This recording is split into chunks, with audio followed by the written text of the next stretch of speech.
Hello everyone, very good evening. कैसे हैं आप लोग? So I spoke with lot of you yesterday and I believe that you have got some understanding. Yes, कल हम लोगों ने काफी सारे पॉइंट्स को टच करा था। और क्योंकि कल पहला सेशन था तो हम लोगों ने हर चीज को केवल टच करा था। Yes, we did not get into details of everything. एक क्विक रिकैप कर लेते हैं कल क्या क्या डिस्कशन करा था। Basically we talked about that institute का जो कैंपस होता है वो नेक्स्ट 30 to 40 days में आपके सामने आ जाता है रिजल्ट्स के बाद। Second we talked about that अलग अलग एक पैटर्न है बेसिकली। और आप देखोगे हर साल वही पैटर्न रिपीट होता है। पैटर्न किस चीज का रहता है? जो रोल्स और रेस्पॉन्सिबिलिटीज हैं वो जनरली और जो कंपनीज हैं वो बेसिकली सेम या सिमिलर टाइप की कंपनीज पार्टिसिपेट करती हैं। और तीसरी बात हमने करी थी कि कुछ क्राइटेरियाज होते हैं जो कंपनीज लेकर आती है। और उन क्राइटेरियाज के बेस के ऊपर ही हम देखते हैं कि कंपनीज शॉर्टलिस्टिंग करती है। ठीक है, तो क्रक्स ये था। और उसके अलावा फिर हमने कुछ क्वेश्चंस डिस्कस कर रहे थे जो कि आज हम फिर से करेंगे। और yesterday also I we have got some very good answers. ठीक है, तो आज भी वही एक एक्सपेक्टेशंस है कि आप लोग अच्छे आंसर्स देंगे and definitely you will win prices. ठीक है, कल के कल के कल के जितने भी लोगों ने पार्टिसिपेट करा था, राइट, ऑल वर विनर्स। ठीक है, लेकिन अब आज से ऐसा नहीं होगा। आज से those who will give right answers only, right, they will be winning the quiz.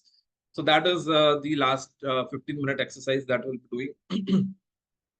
So today's first agenda is understanding the kind of I mean we'll be mixing these two topics, domain wise and attempt wise criteria. तो पहली बात तो ये कि आज मैं आप लोगों को ये बोलूंगा कि अपने अपने अटेम्प्ट्स, ठीक है, आप लोगों को सोच के रखना है। ऑब्वियसली आपको पता ही है कि आपके अटेम्प्ट्स कितने हैं, लेकिन फिर भी कहीं ना कहीं your you need to understand that attempts matters a lot.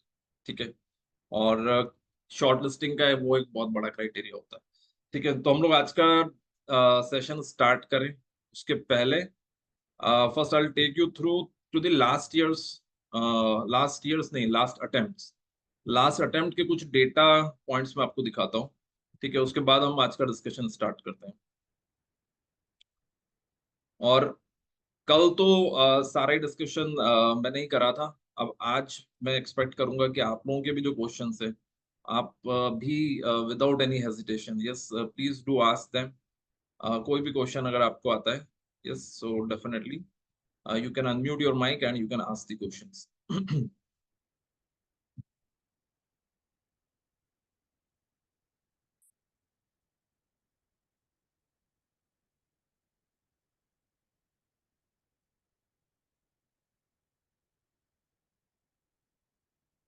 So this is the Excel file for the previous attempt, right?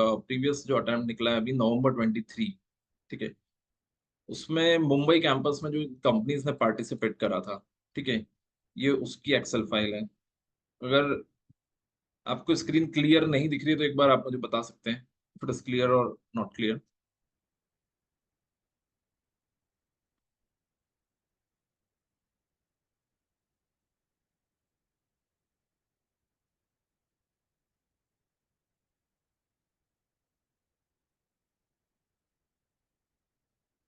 Not clear. All right, so let me little bit increase the size। Blur है थोड़ी, okay.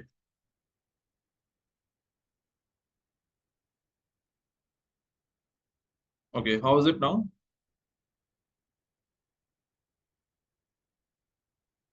अगर better हो गया तो better लिख दीजिए या बोल दीजिए।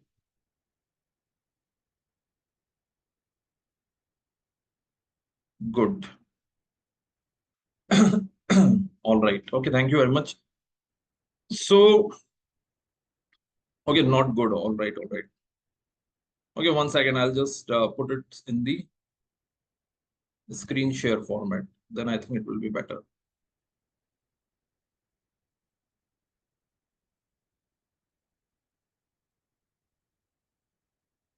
Okay, is it better now?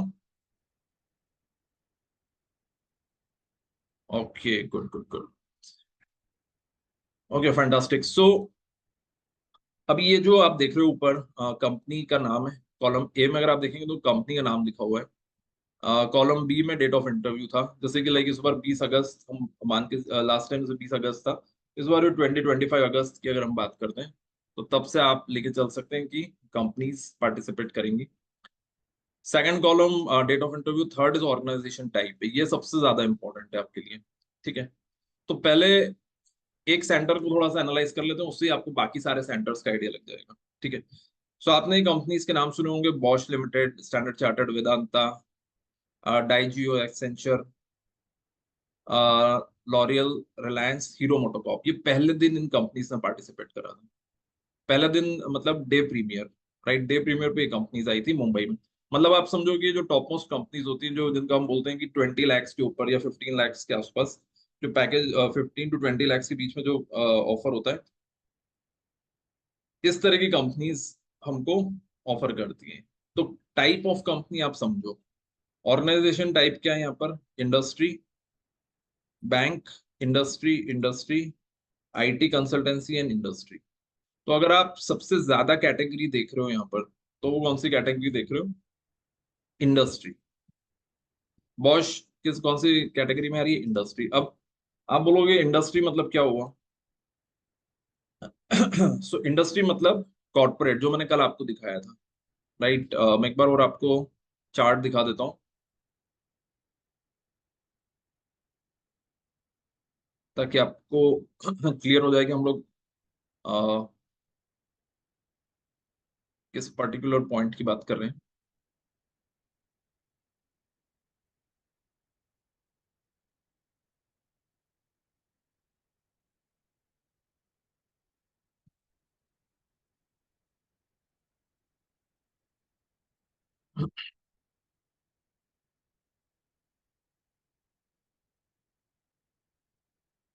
Right, so what I am talking about is this slide.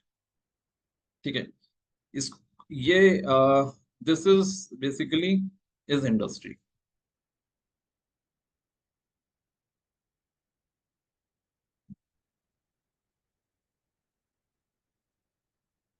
ठीक है, समझ रहे हो आप लोग industry category,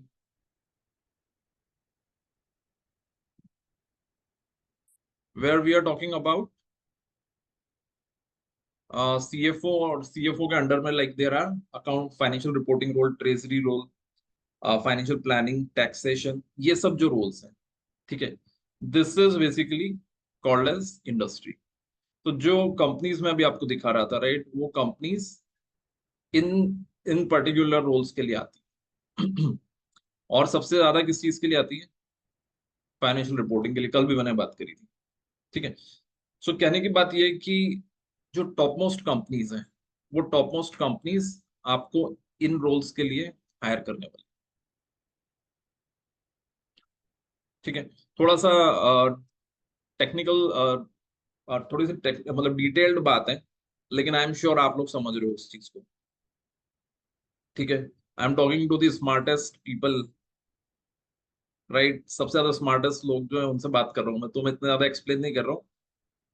broadly you understand, जहां पर आप ऑडिट करने जाते हो, आपको पता ही है कंपनीज, राइट, तो उन कंपनीज की हम बात कर रहे हैं, वेदांता फॉर एग्जांपल। ठीक है, तो ये पर्टिकुलर कंपनीज आपको किसी भी रोल के लिए ले सकती है। किसी भी रोल के लिए मतलब वो उसको नाम देते हैं मैनेजमेंट ट्रेनिंग का। जैसे आपको बोलेंगे कि हम मैनेजमेंट ट्रेनिंग के लिए आए हैं, तो रोल क्या है, बेसिकली एमटी, मैनेजमेंट ट्रेनिंग। ठीक है, अब कभी भी आपने सुनो कि मैनेजमेंट ट्रेनिंग का रोल है, इसका मतलब आप समझो कि वो जो जितने वर्टिकल्स मैंने आपको दिखाए, फाइनेंशियल रिपोर्टिंग, टैक्सेशन, ऑडिट, वो किसी भी रोल में आपको ले सकते हैं इन द इंडस्ट्री।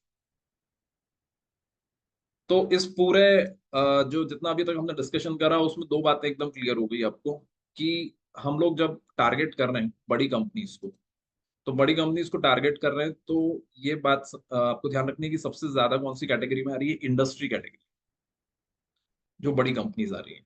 बड़ी कंपनी का मतलब जो ज्यादा पैकेज लेकर आ रही है। केवल एक बैंक दिख रही है आपको यहाँ पर, और एक आईटी कंसल्टेंसी की कंपनी दिख रही है, दैट इज एक्सेंचर। बाकी सारी ही इंडस्ट्रीज है। मतलब out of 8 companies, 6 are following under category of industry. So जो लोग पहले दिन शॉर्टलिस्ट होने वाले हैं, ठीक है, और उसके बाद हम इस बारे में बात करेंगे कि पहले दिन कौन लोग शॉर्टलिस्ट होने वाले हैं. लेकिन जो लोग पहले दिन शॉर्टलिस्ट होने वाले हैं, अपने आप को प्रिपेयर कर लो इंडस्ट्री के लिए, और ये माइंडसेट भी बना लो कि हम लोग अपना करियर इंडस्ट्री में स्टार्ट कर सकते हैं. ठीक है. थोड़ा सा और आगे डिस्कस करते हैं इसी से रिलेटेड. अब क्योंकि आप इंडस्ट्री में जा रहे हो, तो you need to prepare everything except audit. Audit के अलावा आपको सब कुछ प्रिपेयर करना है. आपको इंडेक्स भी प्रिपेयर करना है, डीटी आईडीटी भी प्रिपेयर करना है, एफएम भी प्रिपेयर करना है, और एचआर के क्वेश्चंस तो ऑब्वियसली प्रिपेयर करने हैं. ठीक है. अब इसके बाद थोड़ा आगे चलते हैं, डे 2 पर आते हैं.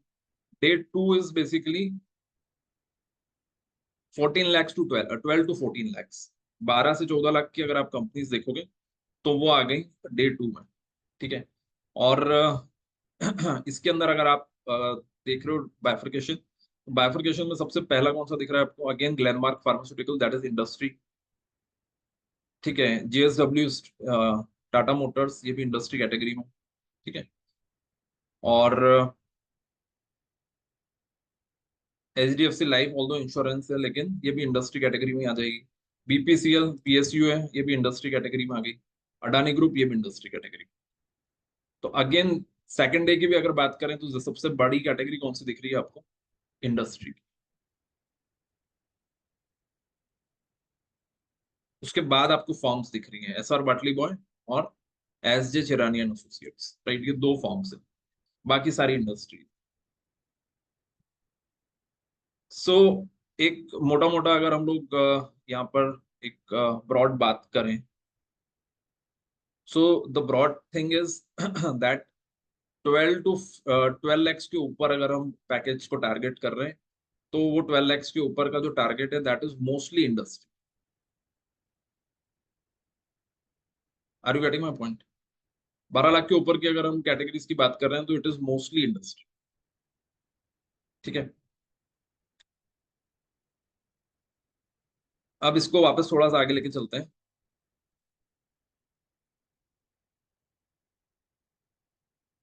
डे 3 पर आ जाते हैं. डे 3 पे कौन सी कंपनीज आ रही हैं? डे 3 पे कंपनीज आई थी नायरा टेक्नोलॉजीज. नायरा सुना होगा आपने, नायरा या नायारा जो भी आप बोलते हो उसको. Day 3 is that one. Then epsilon carbon private limited, industry. Again prism, industry. ठीक है. सुरेश सुराना एसोसिएट्स, फर्म्स आ गई. Accenture solution. एक्सेंचर दो तरह की आती है, एक कंसल्टेंसी वाली आती है और एक एक्सेंचर सॉल्यूशन आती है, वो इंडस्ट्री कैटेगरी है. L and T, industry. और ICICI bank, it's a bank. ठीक है. और अगर आखिरी दिन की बात करें तो काफी सारी बैंक्स आ रही हैं. Bank, NBFC bank, NBFC. ठीक है. क्योंकि उनका जो बजट है वो कहीं ना कहीं 9 to 9.5 lakhs के आसपास है, इसलिए वो डे 4 पर आ रही है. ठीक है. तो इसमें बहुत सारी आपको मिक्स कंपनीज दिखेंगी, इसमें भी इंडस्ट्री कैटेगरी दिख रही है.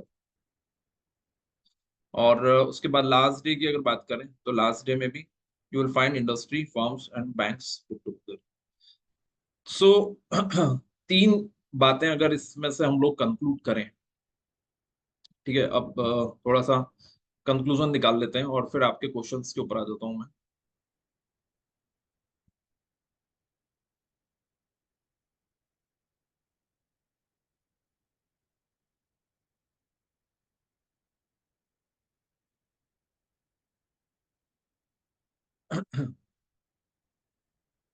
So first message to all of you is that industry preparation for industry is a must.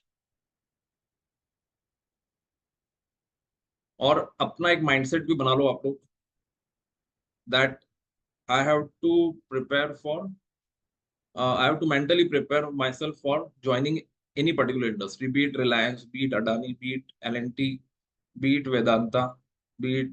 तो 9 lakhs से लेके 25 lakhs तक सबसे ज्यादा कंपनीज जो कैंपस में पार्टिसिपेट कर रही है वो इंडस्ट्री कैटेगरी की कर रही है. तो इसके लिए मुझे इंडेस की तैयारी बहुत अच्छे से करनी है, ये एक माइंडसेट आप पहले ही बनाओ। सारी ही कंपनीज इंडेस कवर करती है, ठीक है। तो जो हमारा आज का पर्पस है वो पर्पस मल्टीपल पर्पसेस है हमारे। तो सबसे पहला पर्पस ये है कि एक तो आपको एक क्लैरिटी आ जाए कि कौन से डोमेन में आप सिलेक्ट होने वाले हो, डोमेन की क्लैरिटी आ जाए आपके पास। तो डोमेन अगर इंडस्ट्री की बात करें तो financial reporting is a very common domain. Financial reporting इसको एक्सप्लेन करने की जरूरत नहीं है, मेरे ख्याल से आप समझते ही हो फाइनेंशियल रिपोर्टिंग, राइट।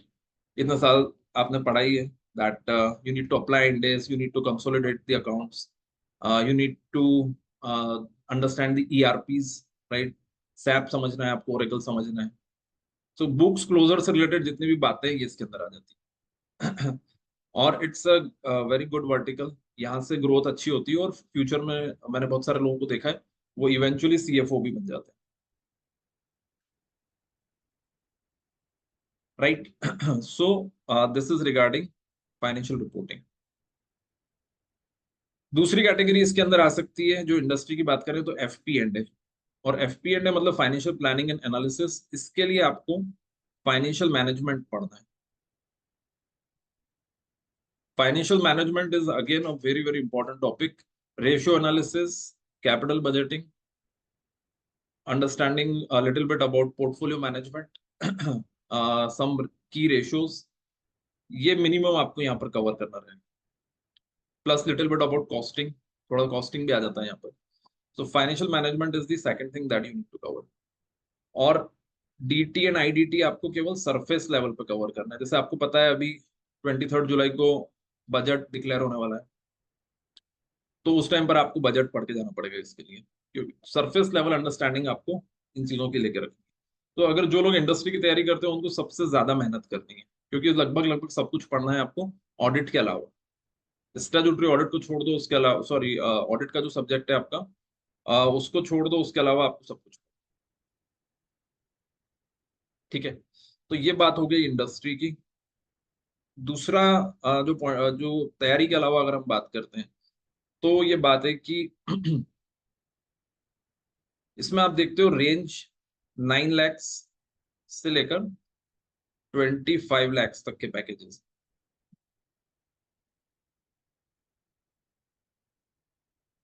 ठीक है। 9 lakhs से 25 lakhs तक के पैकेज। ये डिपेंड करता है साइज ऑफ द ऑर्गेनाइजेशन। कोई कंपनी है जिसके साइज कम है, ठीक है, तो वो लोग 9 lakhs ऑफर कर रहे हैं।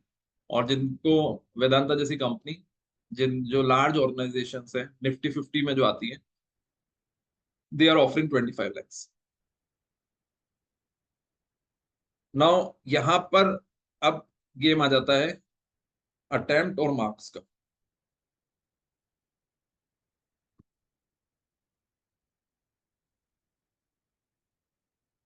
सो जो हम बात कर रहे हैं फर्स्ट डे, यानी कि 15 to 15 प्लस की बात कर रहे हैं।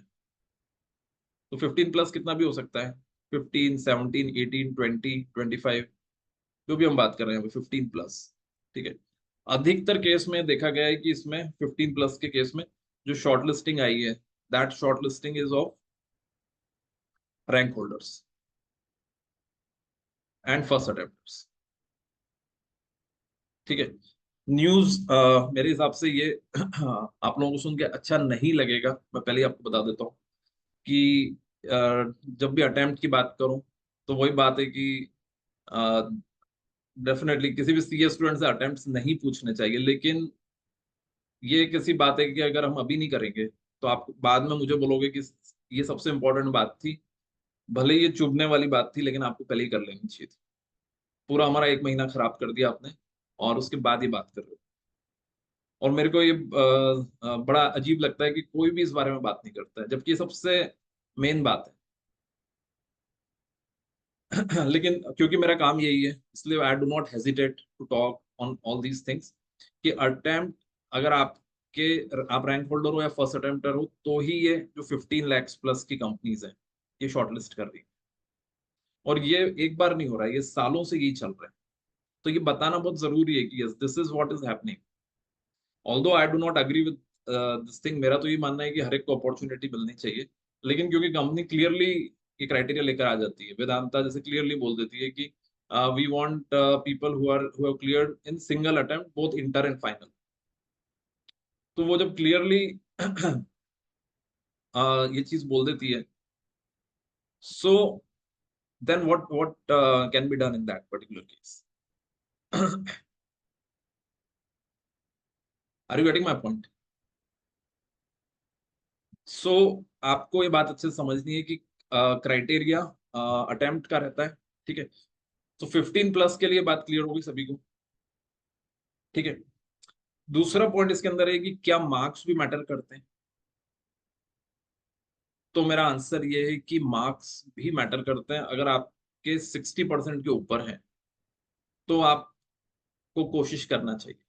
कोशिश करना चाहिए इन द सेंस कि आपको, भले ही आपके ज्यादा अटेम्प्ट है, लेकिन फिर भी आपको इन कंपनीज, या तो ऐसे सेंटर लेना चाहिए, इस तरह के सेंटर्स, या फिर ऐसी कंपनीज लेना चाहिए जो कि मतलब अप्लाई करने की कोशिश करनी चाहिए if you are having 60% plus. यहाँ पर है कि कितने स्टूडेंट है जिन्होंने 60% के ऊपर स्कोर करा है? इस थोड़ा सा लेते हैं आइडिया।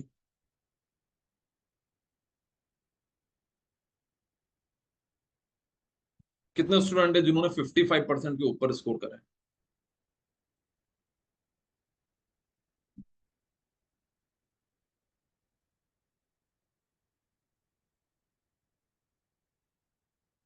ऑल राइट, है यहाँ पर 56, 57, great. 57, 60% and above, nice. 58, 56, 53, okay, good good good. तो मैंने अधिकतर देखा है कि 60.5, बढ़िया। 54, 54। तो आप अगर देखोगे 60% प्लस भी कई कंपनीज फिल्टर लगा दी। हम्म। तो ये एक बात आपको ध्यान रखनी है। और जब आप लोग सेंटर सेलेक्ट करोगे तब ये और ज्यादा इंपॉर्टेंट हो जाएगी बात, कि वो आपसे दो चीजें पूछेंगे। पहला आपसे अटेम्प्ट पूछेंगे और दूसरा आपसे मार्क्स पूछेंगे। अटेम्प्ट अगर ज्यादा रहता है तो नेचुरल सी बात है कि हमको जो स्टार्टिंग के जो 2 दिन है, उन 2 दिन में शायद शॉर्टलिस्टिंग ना, ठीक है। सो ये पहली बात हो गई। दूसरी चीज, मार्क्स का भी मैंने एक मोटा मोटा क्राइटेरिया बताया, जो कि मेरे को लगता है सेकंड नंबर पे आता है, क्योंकि कोई भी कंपनी डिस्क्लोज नहीं करती बहुत क्लियरली। ऑल्दो आप उनके पास पैटर्न देख लोगे तो समझ जाओगे कि ओके, यही उनका अभी तक का पैटर्न है। Okay, just a second.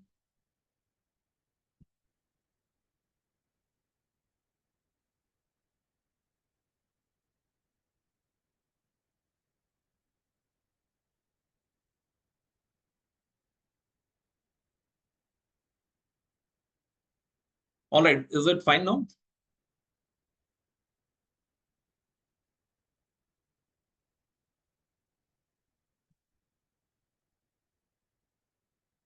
Okay, so ये बात आप लोगों को क्लियर हो गई। अब हम आ जाते हैं। वॉइस सबको ब्रेक हो रही है क्या?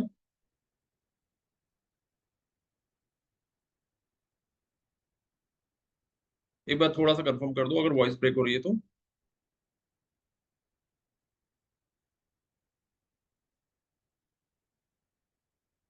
Okay, 1 second, 1 second.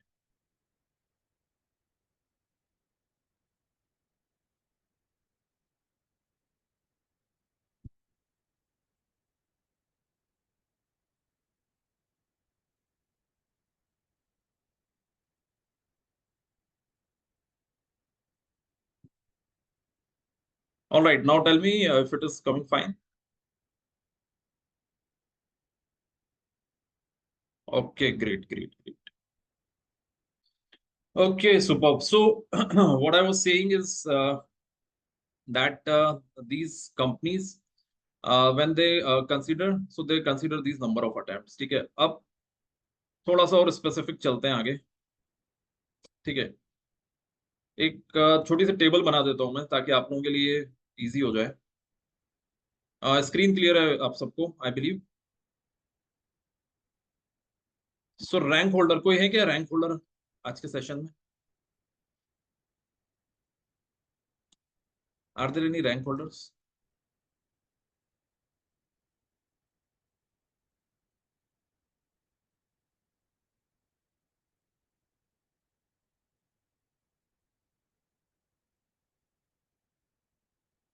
Okay, so rank holders अगर नहीं है तो कोई बात नहीं।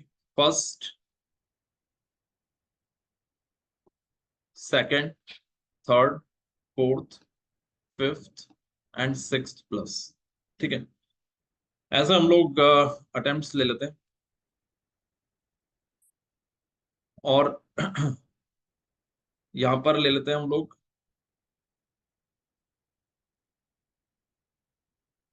इंडस्ट्री। ठीक है, सो इंडस्ट्री में सभी लोगों की शॉर्टलिस्टिंग आएगी, खास तौर पर 15 plus first attempt. Second attempt में भी अगर मार्क्स अच्छे हैं तो आप मान के चल सकते हो 12 प्लस।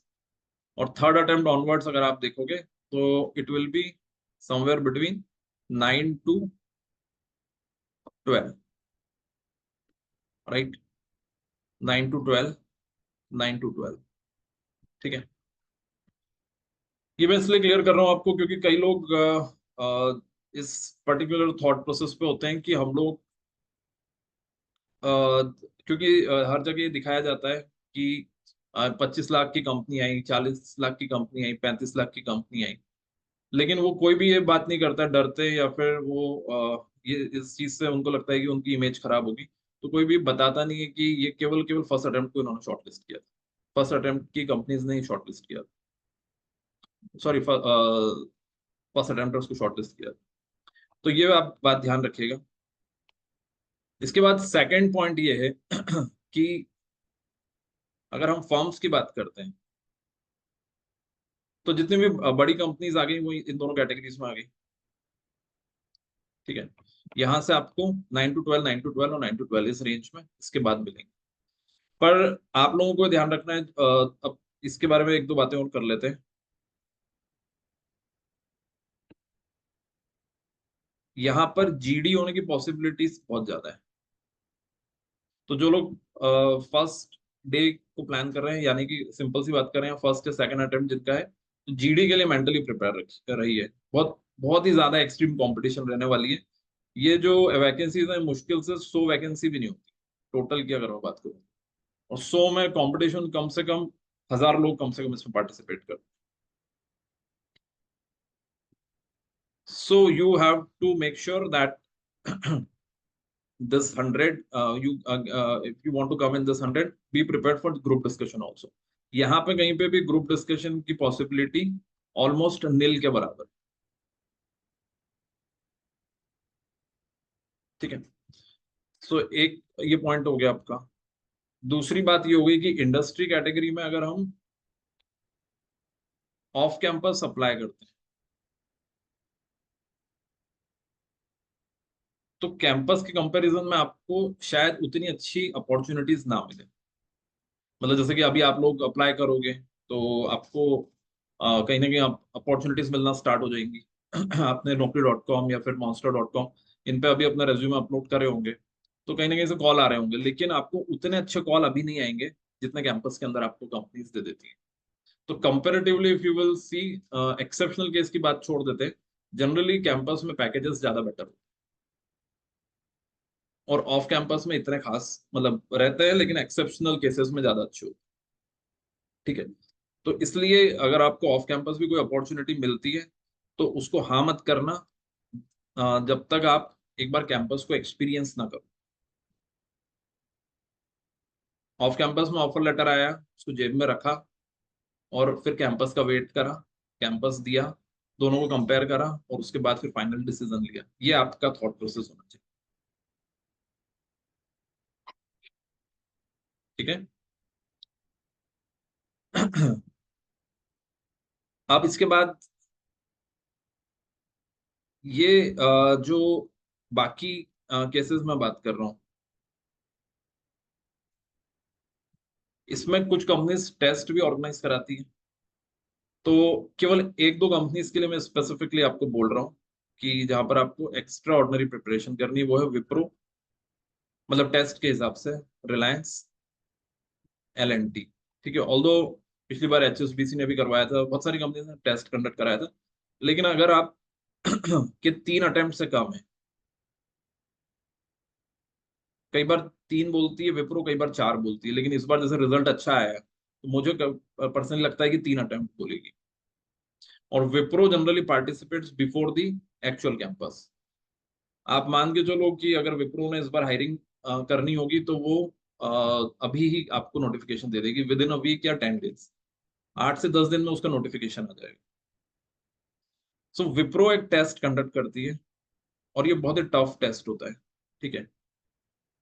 तो यहाँ पर वो एप्टीट्यूड और मैथ्स कंडक्ट करते हैं, एप्टीट्यूड और मैथ्स की तैयारी आपको यहाँ पे करनी रहती है। अगेन अगर आप मैं उन स्टूडेंट्स को सजेस्ट करूंगा जो विप्रो, रिलायंस, एल&टी या फिर फर्स्ट डे की कंपनीज में जाएंगे, वो ही मैथ्स, एप्टीट्यूड, लॉजिकल रीजनिंग की तैयारी करो। समझ रहे हो आप, अपना एफर्ट्स सही जगह लगाना है। मैथ्स, एप्टीट्यूड, ये समझो कि कोई किसी भी सीए का मैथ्स, लॉजिकल रीजनिंग अभी उतना स्ट्रांग नहीं है क्योंकि किसी ने भी प्रैक्टिस नहीं की। आप थोड़ी प्रैक्टिस कर लोगे, you will be able to crack this particular round, Wipro का जो राउंड है। और विप्रो भी अच्छा ऑफर करती है, 12+ लाख ऑफर करती है। अगर वो आती है तो डेफिनेटली कैंपस के पहले आ जाएगी। अगेन तैयारी किसको करनी है? जिनके अप टू 3 अटेम्प्ट है वो लोग अभी उसकी तैयारी स्टार्ट करो, क्योंकि अब आपके दिमाग में ये चीजें आने लगी होगी ना कि अब हमको करना क्या, तैयारी कहाँ से स्टार्ट करना है, क्या चीजें करनी है, क्या पढ़ना है। ठीक है, सो ये बात क्लियर हुई आपको, जीडी की तैयारी और टेस्ट की तैयारी ये आपको अभी से कर लेनी चाहिए। क्योंकि जिस दिन ये रश स्टार्ट होगा आपको समझ नहीं आएगा कि अब करें क्या, इतनी सारी चीजें एक साथ आ जाएगी। एक हफ्ते बाद आप देखोगे कुछ ना कुछ नोटिफिकेशन आ गए, इंस्टीट्यूट का कैंपस का फॉर्म आ जाएगा, you will be in rush. तो बेटर है कि इस मोमेंट पे हम लोग जीडी की भी स्टार्ट करते हैं तैयारी और टेस्ट को भी करें, क्योंकि दोनों ही चीजें आपने जनरली एक्सपीरियंस नहीं की। ठीक है, तो जो जो भी मटेरियल रहेगा मैं इस पे थोड़ा सा ग्रुप में भी अपडेट करूंगा, थोड़ा गाइड भी करता रहूंगा कि टेस्ट और कुछ सैंपल टेस्ट होंगे तो will provide you with the group itself, तो आप उसके ऊपर भी देख सकते हो। सो ये क्लैरिटी आई आपको। और जिनके 3 अटेम्प्ट्स के ऊपर है उनको मेरे हिसाब से इसकी टेस्ट की तैयारी उतनी एग्रेसिवली नहीं करनी है। What they should do is, जिनके 3 अटेम्प्ट्स के ऊपर हैं, सब यहां से अगर हम बात करें 4th, 5th, 6th अटेम्प्ट है अगर, so what they should do is you should start applying now. आप अभी से अब स्टार्ट कर, अप्लाई कर दो, स्टार्ट करो, अप्लाई कर।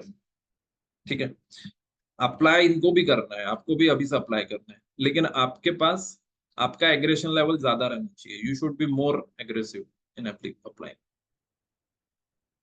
इधर फिर भी चल जाएगा।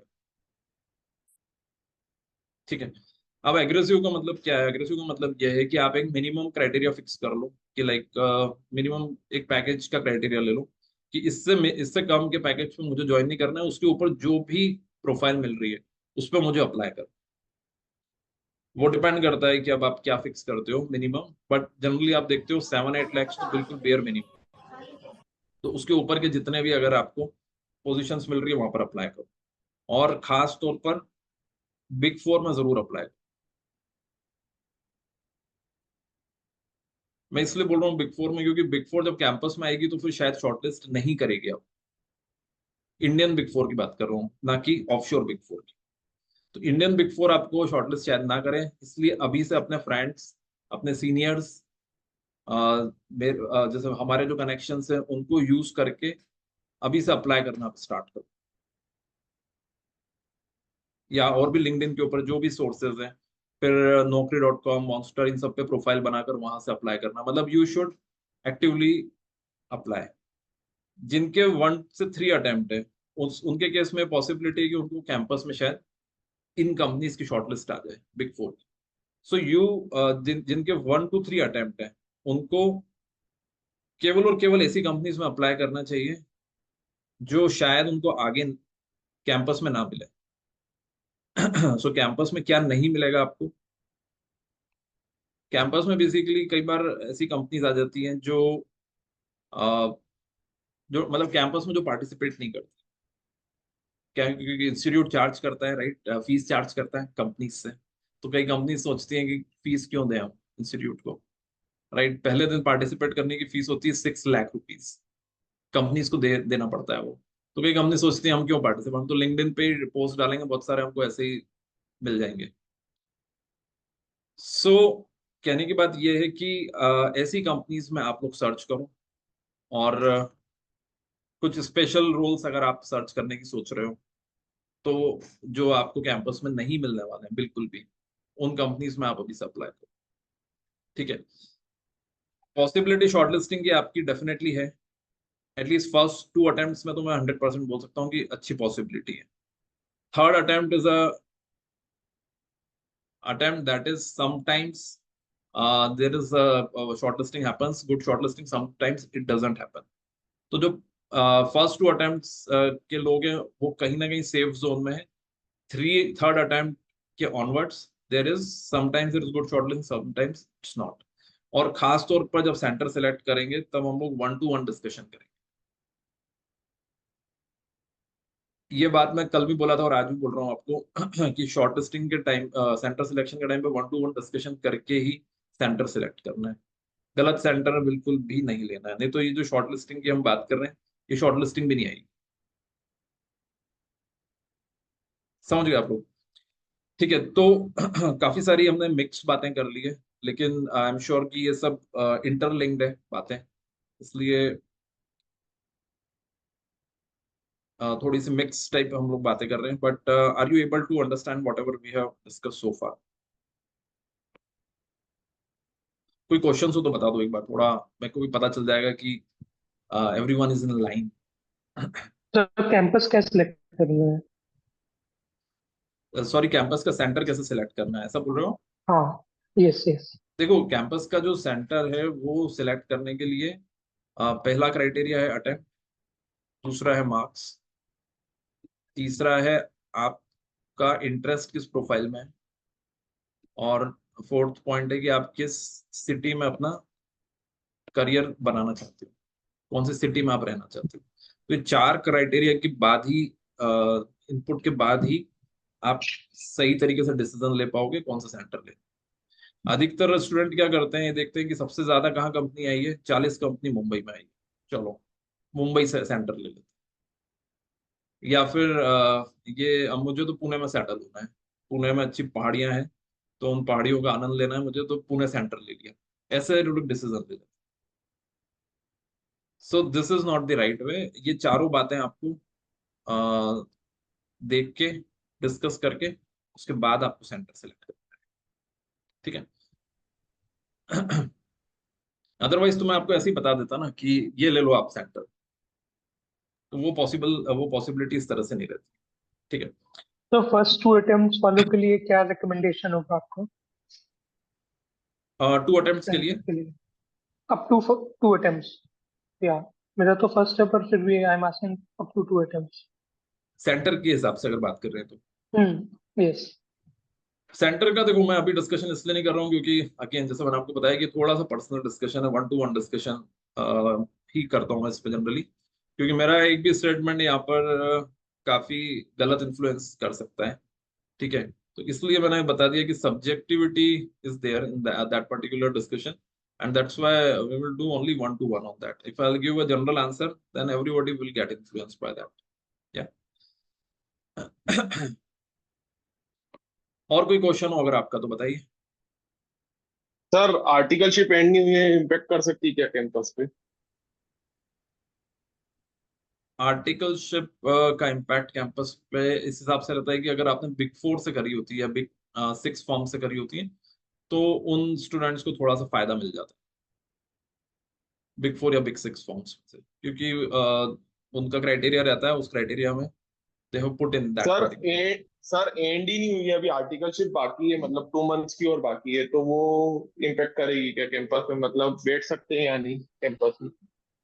हाँ, बैठ सकते हो, उसमें प्रॉब्लम नहीं है। बेसिकली उन्होंने एक लास्ट डेट दे के रखते हैं कि इस डेट तक कंप्लीट हो जानी चाहिए। तो वो last date, if I remember, that is generally 31 अगस्त या 30 सितंबर, ऐसा कुछ रहता है। ठीक है, वो अभी जो इंस्टीट्यूट का नोटिफिकेशन आएगा उसमें आ जाएगा वो पर्टिकुलर डेट कि कब तक आपकी आर्टिकलशिप कंप्लीट हो जानी चाहिए, कब तक आपकी ओरिएंटेशन ट्रेनिंग्स, जीएमसीएस भी अगर पेंडिंग है वो कब तक हो जानी चाहिए, वो आ जाएगा उसके अंदर। राइट। सो ये बात हो गई इंडस्ट्री की। दूसरी बात कर लेते हैं फॉर्म्स की। तो फॉर्म्स में audit is a easier role. Stat audit, statutory audit आपको इजीली मिल सकता है। Although last to last attempt में मुझे याद है कि बिग फोर बहुत कम ओपनिंग्स लेकर आई थी। इनफैक्ट लास्ट अटेम्प्ट में भी थोड़ा सा ऐसा रहा था बट सबसे खराब जो अटेम्प्ट मुझे याद है वो है लास्ट टू लास्ट, यानी कि मई 23 में बिल्कुल पोजीशंस अवेलेबल नहीं थी। आई होप इस टाइम ऐसा कुछ भी ना हो। ठीक है, तो बिग फोर्स इसमें स्टैट्यूटरी ऑडिट में this is one thing which you can chase for forms में। और अगर आपका इंटरेस्ट टैक्सेशन में है, कई सारे लोग, आज मैंने मॉर्निंग में भी बात करी थी, तो उन स्टूडेंट्स ने बोला था सर हमारा टैक्सेशन में इंटरेस्ट है। टैक्सेशन में इंटरेस्ट है, अगेन ऑफ कैंपस अभी से स्टार्ट कर दो अप्लाई कर। If you are very clear कि मुझे जीएसटी में करियर बनाना है, डायरेक्ट टैक्स में बनाना है, इंटरनेशनल टैक्स में बनाना है, ट्रांसफर प्राइसिंग में बनाना है, तो अभी से अप्लाई कर दो, क्योंकि कैंपस से ज्यादा उम्मीद मत रखना कि उसमें टैक्स का कोई रोल आने वाला। इसी तरह से फर्म में एक और प्रोफाइल होती है FDD, financial due diligence. Financial due diligence एक तरह से बोल सकते हो पहली स्टेप है टुवर्ड्स इन्वेस्टमेंट बैंकिंग। तो जो लोग आईबी की तरफ सोच रहे हो, इन्वेस्टमेंट बैंक की तरफ, उन लोगों को एफडीडी के लिए अप्लाई करना चाहिए। और यहाँ कोई ऐसी बात नहीं कि कोई अटेम्प्ट का क्राइटेरिया है, आपके कितने भी अटेम्प्ट हो कोई फर्क नहीं पड़ता है। एफडीडी के लिए अगर आपको अप्लाई करना हो तो आप अभी से अप्लाई करो। अब एफडीडी होता क्या है? FDD is basically due diligence. Due diligence मतलब जैसे होता है ना कि देखो, इन्वेस्टमेंट बैंकिंग अगर आपको सिंपल से समझना है तो समझ लो कि जैसे कि इसको आप बिल्कुल इक्विवेलेंट मान सकते हो, शादी होती है, राइट? शादी के इक्विवेलेंट मान लो, ठीक है। सो लड़का और लड़की मिलते हैं और उसके बाद शादी होती है, तो दोनों ही एक दूसरे के बारे में समझते हैं, राइट? इसी तरह से एम&ए के ट्रांजेक्शन होते हैं।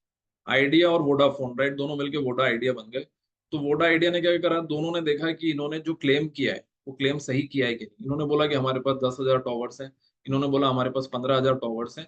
तो दोनों कंपनीज ने क्या करा, ड्यू डिलिजेंस करा कि इतने टॉवर्स हैं या नहीं। दोनों ने देखा कि सब्सक्राइबर्स इन्होंने जितने क्लेम करे उतने सब्सक्राइबर्स हैं या नहीं। तो दोनों ने क्या करा, उसका ड्यू डिलिजेंस करा। दोनों ने बताया कि इतनी इतनी रेवेन्यू हमारी, इज इट। तो ये काम होता है बेसिकली एफडीडी का। और उसके बाद जो उसकी नेक्स्ट स्टेप आती है वो आती है वैल्यूएशंस। और वैल्यूएशंस के बाद जो नेक्स्ट स्टेप आती है वो आती है इन्वेस्टमेंट बैंकिंग। ठीक है, तो अगर आप अपना करियर सोच रहे हो इस तरह की लाइन में, तो एफडीडी में जो आपके फ्रेंड्स हैं उनसे बात करो और वहां पर भी अप्लाई करना स्टार्ट करो।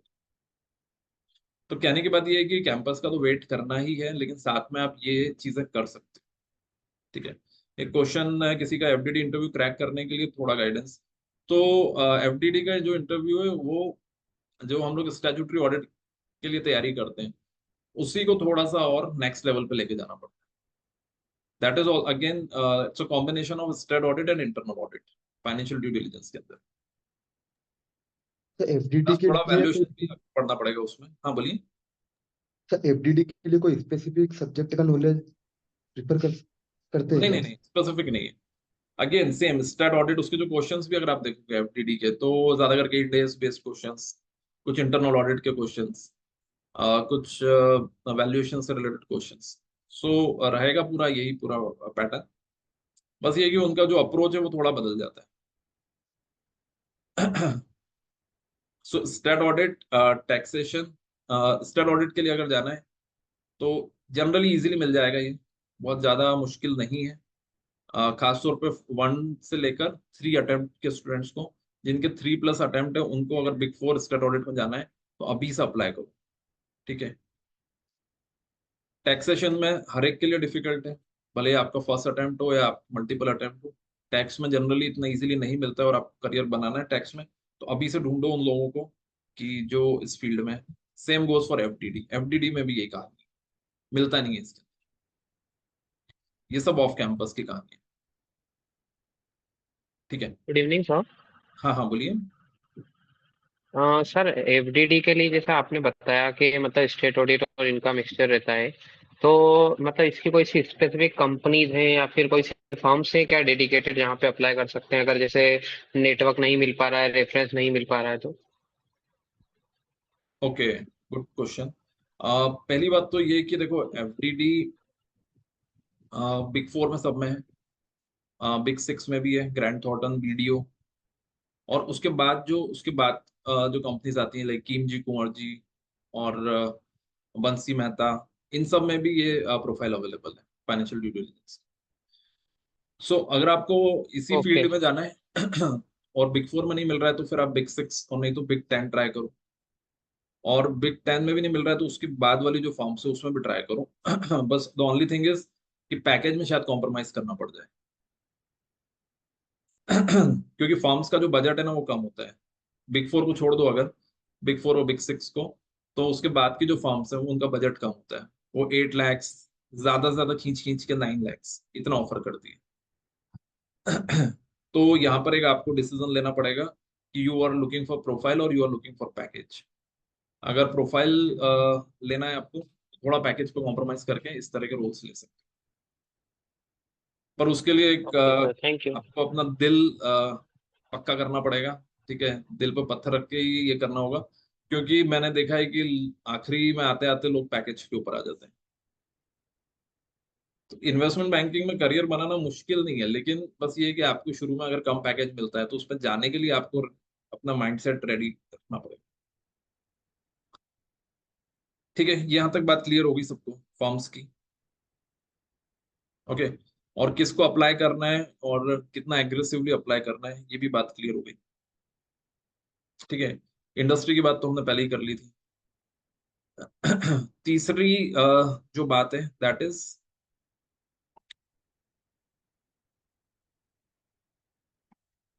Third point is regarding banks. अब बैंक्स जो आती हैं वो आती है बेसिकली क्रेडिट मैनेजमेंट।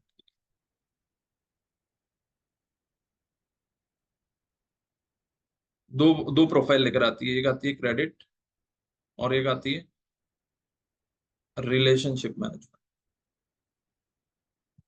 क्या होता होगा रिलेशनशिप मैनेजमेंट आपके हिसाब से? न्यू क्लाइंट लाना, हाँ, new client and new file लाना। न्यू क्लाइंटल लेना, वेरी गुड। तो basically sophisticated name of sales person, right? Salesman को उन्होंने सोफिस्टिकेटेड कर दिया, रिलेशनशिप मैनेजर बना दिया या बिजनेस डेवलपमेंट मैनेजर बना दिया। लेकिन आप बोलोगे कि सर सीए इसलिए थोड़ी करा कि सेल्स में जाना है। तो बात सही है, और इसीलिए आप देखोगे कि जो मैक्सिमम लोग हैं जिन्होंने ड्रॉप करा ऑफर लेने के बाद, वो इस कैटेगरी के रहते हैं जिनको आरएम का रोल ऑफर। क्योंकि हर एक को क्या चाहिए? क्रेडिट। अब दोनों में क्या बेटर है? अगर मेरा पॉइंट ऑफ व्यू से देखें तो दोनों ही बेटर है। आरएम भी अच्छा है, लेकिन ये है कि वो आपको सूट इसलिए नहीं कर रहे हैं क्योंकि आपने स्टडीज वैसी नहीं करी। आप ये चाहते हो कि हम ऑफिस बैठ के काम कर रहे हैं, थोड़ी बैलेंस शीट का एनालिसिस करें। लेकिन आरएम का काम ऐसा है कि उसको क्लाइंट लेकर आना है, सेल्स का काम कर। तो इसलिए ये प्रोफाइल जनरली स्टूडेंट्स प्रिफर इतना ज्यादा नहीं करते हैं, क्रेडिट ज्यादा प्रिफर करते हैं। और क्रेडिट अगेन ये बहुत अच्छा रोल है। इसमें अगेन अटेम्प्ट का क्राइटेरिया नहीं है, सबसे बढ़िया बात ये।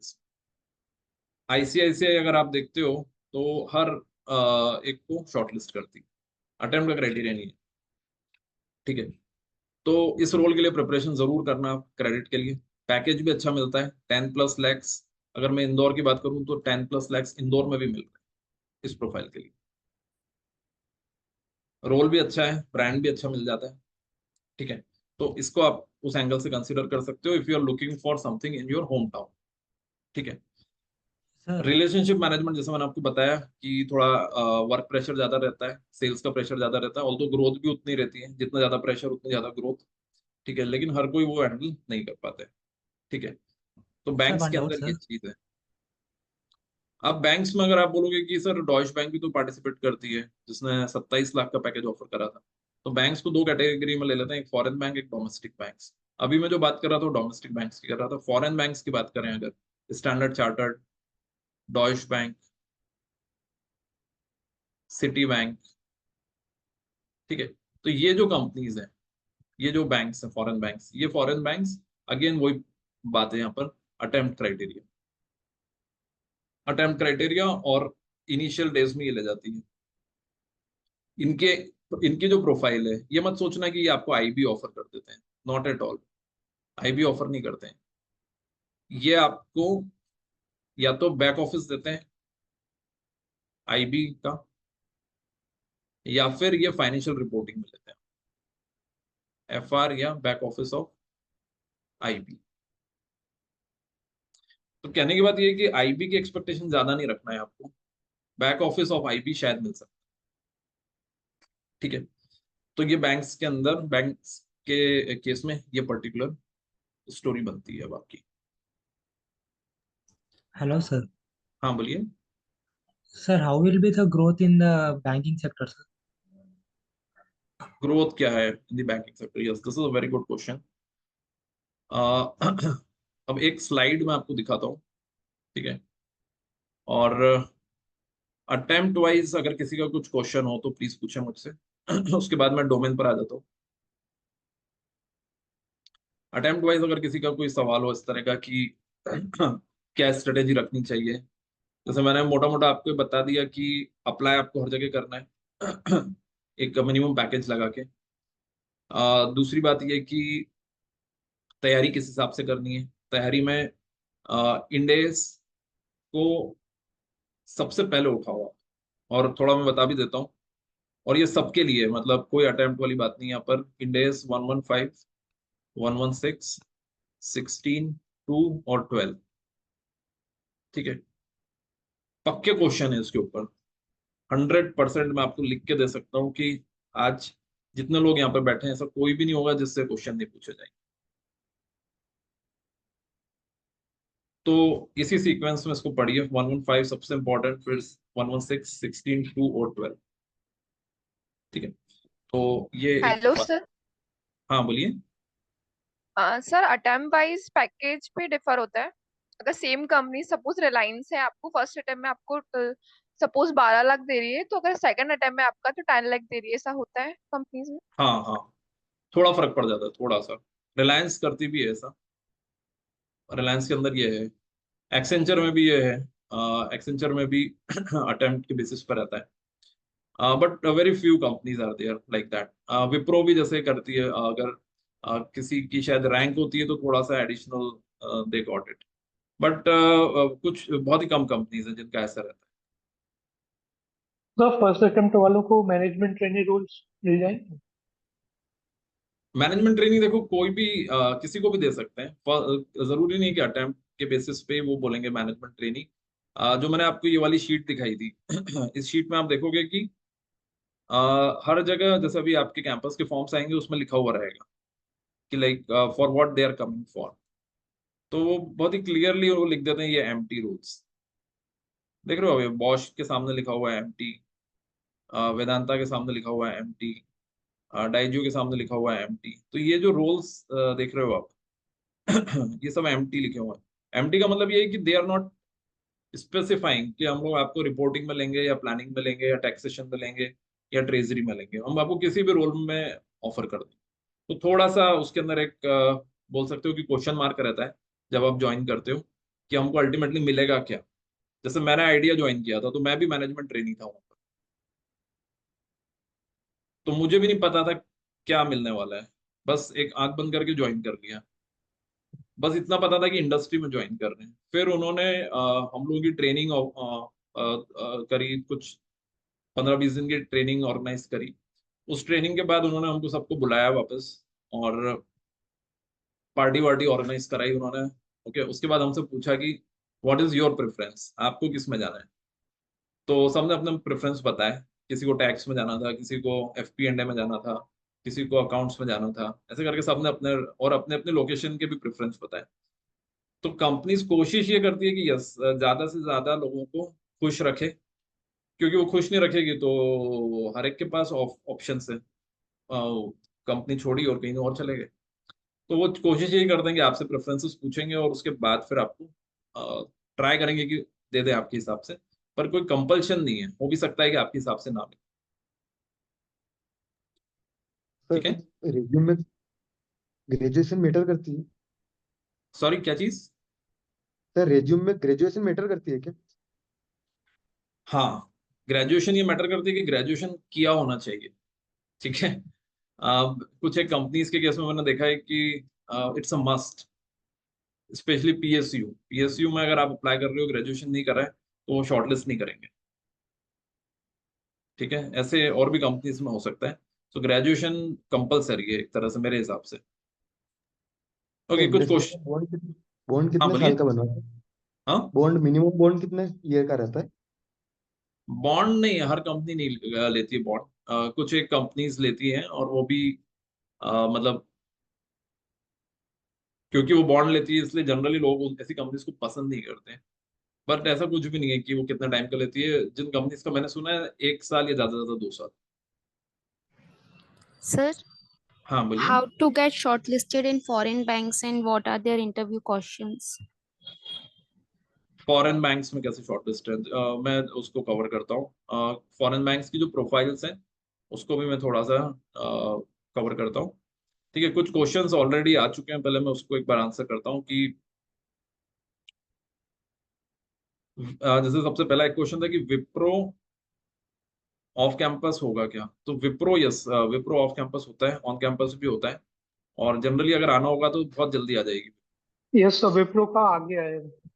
विप्रो का आ गया है ना, विप्रो तो फाइनेंस कोहॉर्ट करके। कोहॉर्ट करके, यस। तो उसके बारे में भी like we need to study. Very good company, right. एक मेरा वीडियो है वैसे यूट्यूब पर, आप चाहो तो उसको देख लेना। I put it in the this one group. Okay, inter के अटेम्प्ट्स मैटर करते हैं, कुछ कंपनीज में मैटर करते हैं।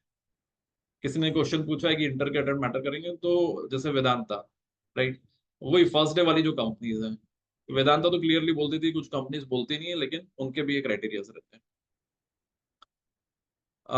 एक स्टूडेंट ने लिखा है कि इंटरेस्ट में कंफ्यूजन है कि हाउ टू डिसाइड कि क्या इंटरेस्टिंग है और क्या लेस इंटरेस्टिंग है। ये बहुत बोलना चाहिए कि काफी बड़ा सवाल है।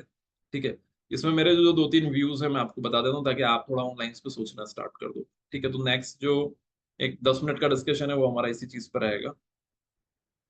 तीसरा क्वेश्चन ये कि अटेम्प्ट्स आपके ज्यादा हैं, और फाइनेंस में आपका इंटरेस्ट है, इक्विटी रिसर्च और उस साइड में।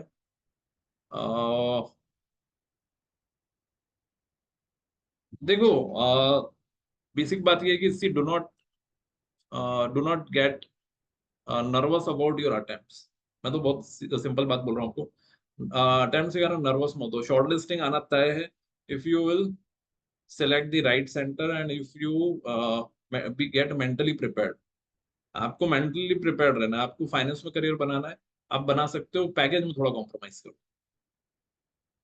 तो बस ये चीज आप मेंटली इस चीज के लिए प्रिपेयर रहो कि सब कुछ नहीं मिलेगा आपको। So how is growth in industry?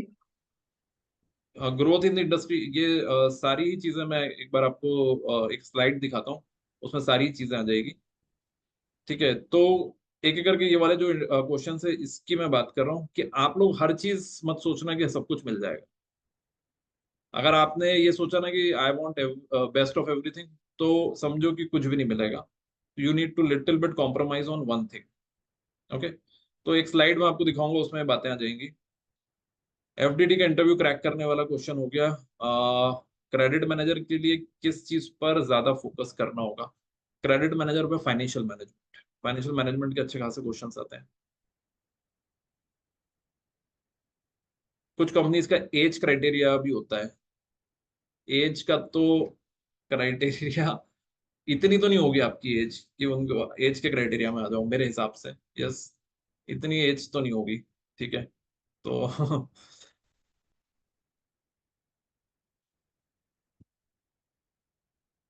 Any bond system in the industry, तो बॉन्ड सिस्टम नहीं है। ठीक है, एक या दो कंपनीज कुछ पीएसयू ले लेती है बॉन्ड्स, दैट्स ऑल, उससे ज्यादा कुछ भी नहीं है। मतलब 170 कंपनी में से मुश्किल से 2 या 3 कंपनीज बॉन्ड्स की बात करती है, और वो भी करना बंद कर देगी, क्योंकि समझो ना, कोई ज्वाइन ही नहीं करेगा जब बाकी कंपनीज नहीं कर रही है। कैंपस में कितनी कंपनीज में अप्लाई कर सकते हो, तो कुल मिलाकर 4 कंपनीज के अंदर, मैक्सिमम 4 कंपनीज में आप अप्लाई कर सकते हो in large centre and another 4 companies in small centre. Foreign banks participate करेगी क्या कैंपस में? यस, पार्टिसिपेट करती है, लेकिन डे 1 पर आती है, तो अगेन रैंक होल्डर्स और फर्स्ट अटेम्प्टर्स को ज्यादा मौका मिलता है। अगर पैकेज 9.5 10 के आसपास है तो फिर बाकी स्टूडेंट्स को भी मौका मिलता है। For people having 6+ attempt, how to get PSU in campus और ऑफ कैंपस। अगर पीएसयू में आपको जाना है, अटेम्प्ट ज्यादा है, तो जो गवर्नमेंट के जो नोटिफिकेशंस आते हैं उनके ऊपर आपको ध्यान देना पड़ेगा। हर थोड़े दिन में कोई ना कोई पीएसयू की सर्च चलती रहती है, जॉब की वैकेंसी आती है। थोड़ा मैं आप लोगों थोड़ा कनेक्ट भी करा दूंगा। I have few students who are into PSUs, तो वो आपको इस चीज में और अच्छा गाइड कर देंगे। How to apply for off campus. Off campus कैसे अप्लाई करना है, रेज्यूम में बना लीजिए। रेज्यूम का फॉर्मेट मैंने शेयर कर दिया है, और अप्लाई एक बार रिव्यू कराइए मुझसे। कल का जो सेशन रहेगा, कल के सेशन में I will be doing a review. जिन्होंने आज बना लिए आज भी रिव्यू करेंगे, लेकिन कल के सेशन में will do a thorough review of resume. तो रेज्यूमे में मैं एक दो बातें आपको थोड़ी सी क्लियर कर देता हूँ कि घबराना नहीं है। सबसे पहली बात तो कि ये रेज्यूमे फॉर्मेट लिया तो रिजेक्ट हो जाएगा क्या, वो लिया तो रिजेक्ट हो जाएगा क्या। 1 पेजर चल रहा है अभी। 1 पेजर में वर्ड का हो तो वर्ड का बना लो, कैनवा का हो तो कैनवा का बना के रेज्यूमे रेडी रखो। उसमें हमने टेबल लगा दी तो रिजेक्ट हो जाएंगे क्या, या टेबल नहीं लगाई तो रिजेक्ट हो जाएंगे, ऐसे कुछ ज्यादा दिमाग नहीं लगाना है। कंटेंट वाइज मैं आपको बता दूंगा क्या क्या कंटेंट रखना है आपको। एक फॉर्मेट जो मैंने शेयर करा है, आइडियली वही कंटेंट होना चाहिए। बाकी कैनवा का फॉर्मेट अच्छा है या वर्ड का फॉर्मेट अच्छा है, तो दोनों ही अच्छे हैं, कोई उसमें टेंशन नहीं है। एटीएस के नाम पे कभी मत घबराओ कि एटीएस हमारा रेज्यूम रिजेक्ट कर देगा क्या। खराब से खराब रेज्यूमे भी मैंने देखे हैं रिजेक्ट नहीं। रिजेक्ट कुछ भी नहीं होता है, बस ये है कि अब आप उस क्राइटेरिया में ही नहीं आ रहे हो। अगर अटेम्प्ट और मार्क्स के क्राइटेरिया में, तो ही वो रिजेक्ट करेगा। अदरवाइज ऐसा नहीं है कि इन्होंने टेबल ऊपर बना दी तो इनको रिजेक्ट कर देते, इन्होंने टेबल नीचे बना दी तो इनको सिलेक्ट कर लेते, ऐसा कुछ भी नहीं। तो इसलिए घबराहट वाली जो चीज़ है वो निकाल दो आपको माइंड से। जो आपने रेज्यूमे फॉर्मेट बनाया उसको दिखने में अच्छा बना दो, फॉन्ट सी कंसिस्टेंसी रखो, और कुछ एक बातें मैं कल करूंगा रेज्यूमे से रिलेटेड, तो बस वो आप फॉलो कर लो। That's all. बाकी ऐसे कोई बहुत हार्ड एंड फास्ट रूल्स नहीं है उसके। सर एक क्वेश्चन था। हाँ बोलिए। सर जैसे रेज्यूमे में एक तो क्या फोटो लगाना चाहिए कि नहीं लगाना चाहिए? अगेन देखो, रूल नहीं है ऐसा कुछ कि लगाना है नहीं लगाना है। अगर आप लगा रहे हो तो फिर high resolution coloured photograph in a professional attire ऐसा ओके। लगाइए। और सर जैसे रेज्यूमे में अगर आपके जैसे नंबर ऑफ अटेम्प्ट्स हैं तो अटेम्प्ट्स हाँ, मेंशन करने चाहिए कि नहीं करने चाहिए? नहीं नहीं, और आप जैसे ज्यादा से ज्यादा फर्स्ट अटेम्प्ट हो अगर, तो वो जरूर लिख दो जब आप समरी लिख रहे हो आपकी, क्लियर इन फर्स्ट अटेम्प्ट। बाकी अगर मल्टीपल अटेम्प्ट है तो मत लिखिए। सर जैसे मैंने नवंबर 22 में मेरा ग्रुप 1 हुआ, देन मई 24 में ग्रुप 2 हुआ। सो हम्म अब मैं सीधे लिखूं कि ये फाइनल कंप्लीटेड मई 24 लिखूं, कि दोनों डालूं, group 1 in this and group 2 in this? Actually क्या होता है कि अगर हम डायरेक्टली लिखेंगे ना तो गैप बहुत बड़ा दिखेगा, इसलिए उस हम्म। गैप को मिनिमम करने के लिए बीच में लिख देना चाहिए। लेकिन मैं कल इन्हीं सब बातों पर बात करूंगा, ठीक है।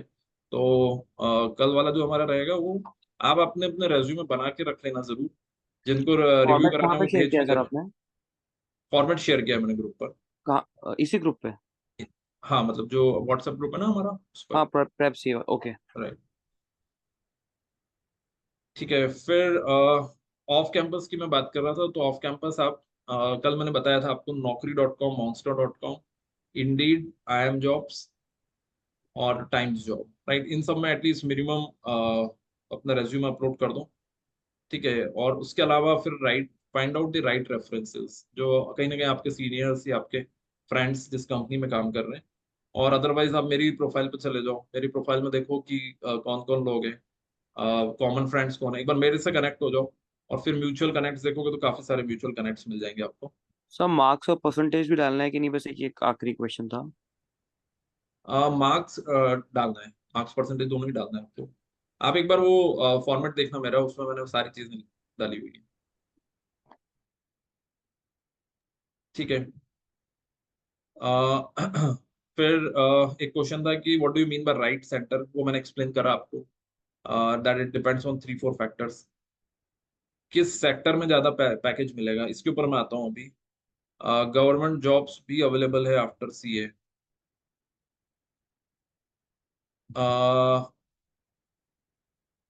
गवर्नमेंट जॉब्स, हाँ गवर्नमेंट जॉब से ना डेफिनेटली अवेलेबल है। अभी एक स्टूडेंट ने तो फाइनेंस मिनिस्ट्री ज्वाइन करी है। यस, बहुत ही बढ़िया हमारा एक इंटरेक्शन हुआ था बीच में। ठीक है, वो फाइनेंस मिनिस्ट्री ज्वाइन कर ली। ठीक है, तो ये भी पॉसिबिलिटी है। ओके, फिर पैन इंडिया सेंटर सिलेक्ट करने का ऑप्शन होता है। यस, कोई सा भी सेंटर ले सकते हो आप। कैंपस में कौन सी कंपनी सिलेक्ट करना है वो बाद में डिस्कशन रहेगा, जब आपके फॉर्म्स फिल हो जाएंगे उसके बाद। रेज्यूमे को कैसे एनहांस करना है? अगेन, जो फैक्ट है बस वो ही डालना, उसमें ऐसा कुछ नया नहीं डाल सकते हो आप। और communication can impact on interview. Yes definitely, बड़ा कम्युनिकेशन का तो सबसे ज्यादा इम्पैक्ट है। ठीक है, government job available in indirect tax. Yes, मैं जिनका बता रहा हूँ उन्होंने मिनिस्ट्री में यही डिपार्टमेंट शायद ज्वाइन किए। ठीक है, चलिए तो अब मैं थोड़ा ट्रैक चेंज कर देता हूँ, क्योंकि एक डिस्कशन और है हमारा। उस डिस्कशन को और करके आई बिलीव कि थोड़ी आपको ये क्लैरिटी आ जाएगी कि हमें कौन सी टाइप की कंपनीज, मतलब जो एक इंटरेस्ट का जो आपका एक सवाल है कि हमारा इंटरेस्ट किस में आ रहा है किस में नहीं आ रहा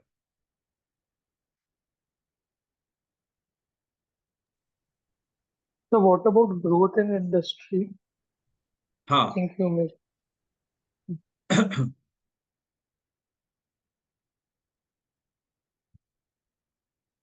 कितने लोग संडे को पार्टी वार्टी करने जा रहे हो अभी? आज दिख रही है स्क्रीन आपको?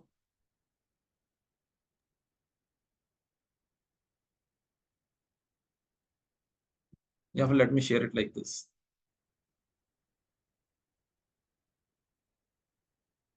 Okay, great.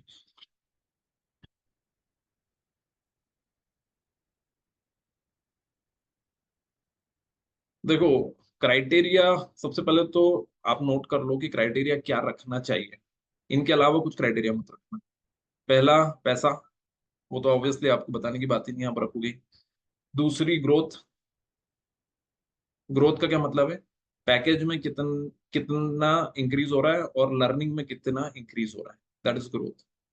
तीसरा क्राइटेरिया है कि आपको फाइनेंस रिलेटेड रोल मिल रहे हैं या नहीं मिल रहे। फाइनेंस रिलेटेड रोल का मतलब कॉर्पोरेट फाइनेंस की बात नहीं कर रहा हूँ, मैं बात कर रहा हूँ जो आपने पढ़ाई करी है उससे रिलेटेड कुछ मिल रहा है नहीं। वापस बोल रहा हूँ, बहुत ही ज्यादा इंपॉर्टेंट स्लाइड है ये। ठीक है, पैसा, दूसरा लर्निंग, तीसरा फाइनेंस से रिलेटेड रोल है या नहीं है। एक एग्जांपल से समझ लेते हैं इस बात को। अगर कल को आप इन्फोसिस ज्वाइन करते हो एज अ बिजनेस एनालिस्ट, तो आपको वहां पर सॉफ्टवेयर सीखना पड़ेगा। तो ये आपके सब्जेक्ट से रिलेटेड नहीं है। तो तीसरा क्राइटेरिया ये हो गया कि क्या आप वो ही करना चाहते हो जो आपने पढ़ाई करी है, या पढ़ाई के अलावा भी कुछ चीज आएगी आपके सामने तो आप वो करने के लिए रेडी। ठीक है, चौथा क्राइटेरिया है अवेलेबिलिटी। ये तो सबसे इंपॉर्टेंट बात है कि हम उन चीजों को ट्राई कर रहे हैं जो अवेलेबल है, या उन चीजों को ट्राई कर रहे हैं कि जो अवेलेबल ही नहीं है। जैसे मैनेजमेंट कंसल्टेंसी, सुनने में तो बहुत अच्छा है मैनेजमेंट कंसल्टेंसी, लेकिन क्या वो अवेलेबल है? तो this is fourth criteria. And fifth is कि जॉब स्विच, आप ज्वाइन करने के बाद जॉब स्विच कर पाओगे या नहीं कर पाओगे। कल को आपने जो भी ज्वाइन करा, आपको लगा कि आपसे मन यहाँ मजा नहीं आ रहा है, अगले में जाना है, तो वहां से आप स्विच कर पाओगे कि नहीं। तो ये मेरे हिसाब से आपके क्राइटेरिया जनरली रहते भी हैं, और अगर नहीं रहते हैं तो मेरे को लगता है कि इनके अलावा और क्राइटेरिया आपको नहीं रखना चाहिए, अदरवाइज आप बहुत ज्यादा कंफ्यूज हो जाओगे। जहां तक इंटरेस्ट का सवाल है, तो ये तो मैं आपको लिख के दे देता हूँ कि एक टाइम के बाद इंटरेस्ट एज सच कुछ भी नहीं रहता है। केवल कहने की बात है कि इंटरेस्ट इंटरेस्टिंग प्रोफाइल है। इंटरेस्ट, रेगुलर पैसा आता रहता है तो अच्छा लगता है, और दूसरा लर्निंग मिलती रहती है तो मजा आता है, कुछ कुछ नया आता रहता है। अगर एक जैसा मोनोटोनस काम है तो इंटरेस्ट खत्म हो जाता है। ठीक है, अब इसके अगर हम लोग थोड़ी सी बात कर लें प्रोफाइल के पॉइंट ऑफ व्यू से। सो लेफ्ट में जो आप देख रहे हो वो ऑर्गेनाइजेशन देख रहे हो, उसके बाद देख रहे हो profiles, statutory audit, SDC, GDC, internal audit, financial reporting, credit manager और सैप एनालिस्ट। जनरली ये रोल्स हमको कैंपस में मिलते हैं। उसके बाद वाले कॉलम में लिखा है स्टार्टिंग पैकेज क्या है। उसके बाद वाले कॉलम में लिखा है कि ये आपके सब्जेक्ट से रिलेटेड है या नहीं है। कई लोग को बैलेंस शीट देखे बगैर नींद नहीं आती है। जब तक बैलेंस शीट नहीं देखें, जीएसटी इनकम टैक्स के रिटर्न फाइल नहीं करें, उनको नींद नहीं आती है। तो वो लोग ये ज्वाइन मत करना इंटरनल ऑडिट, क्योंकि इंटरनल ऑडिट कंप्लीटली अलग है। जरूरी नहीं है कि आप रोज बैलेंस शीट और ये सब चीजें देखो। बाकी कॉर्पोरेट अगर आप ज्वाइन करते हो तो कॉर्पोरेट में ये सब चीजें रहेंगी। कॉर्पोरेट में financial reporting, AR, AP, consolidation सब आपके सब्जेक्ट से रिलेटेड।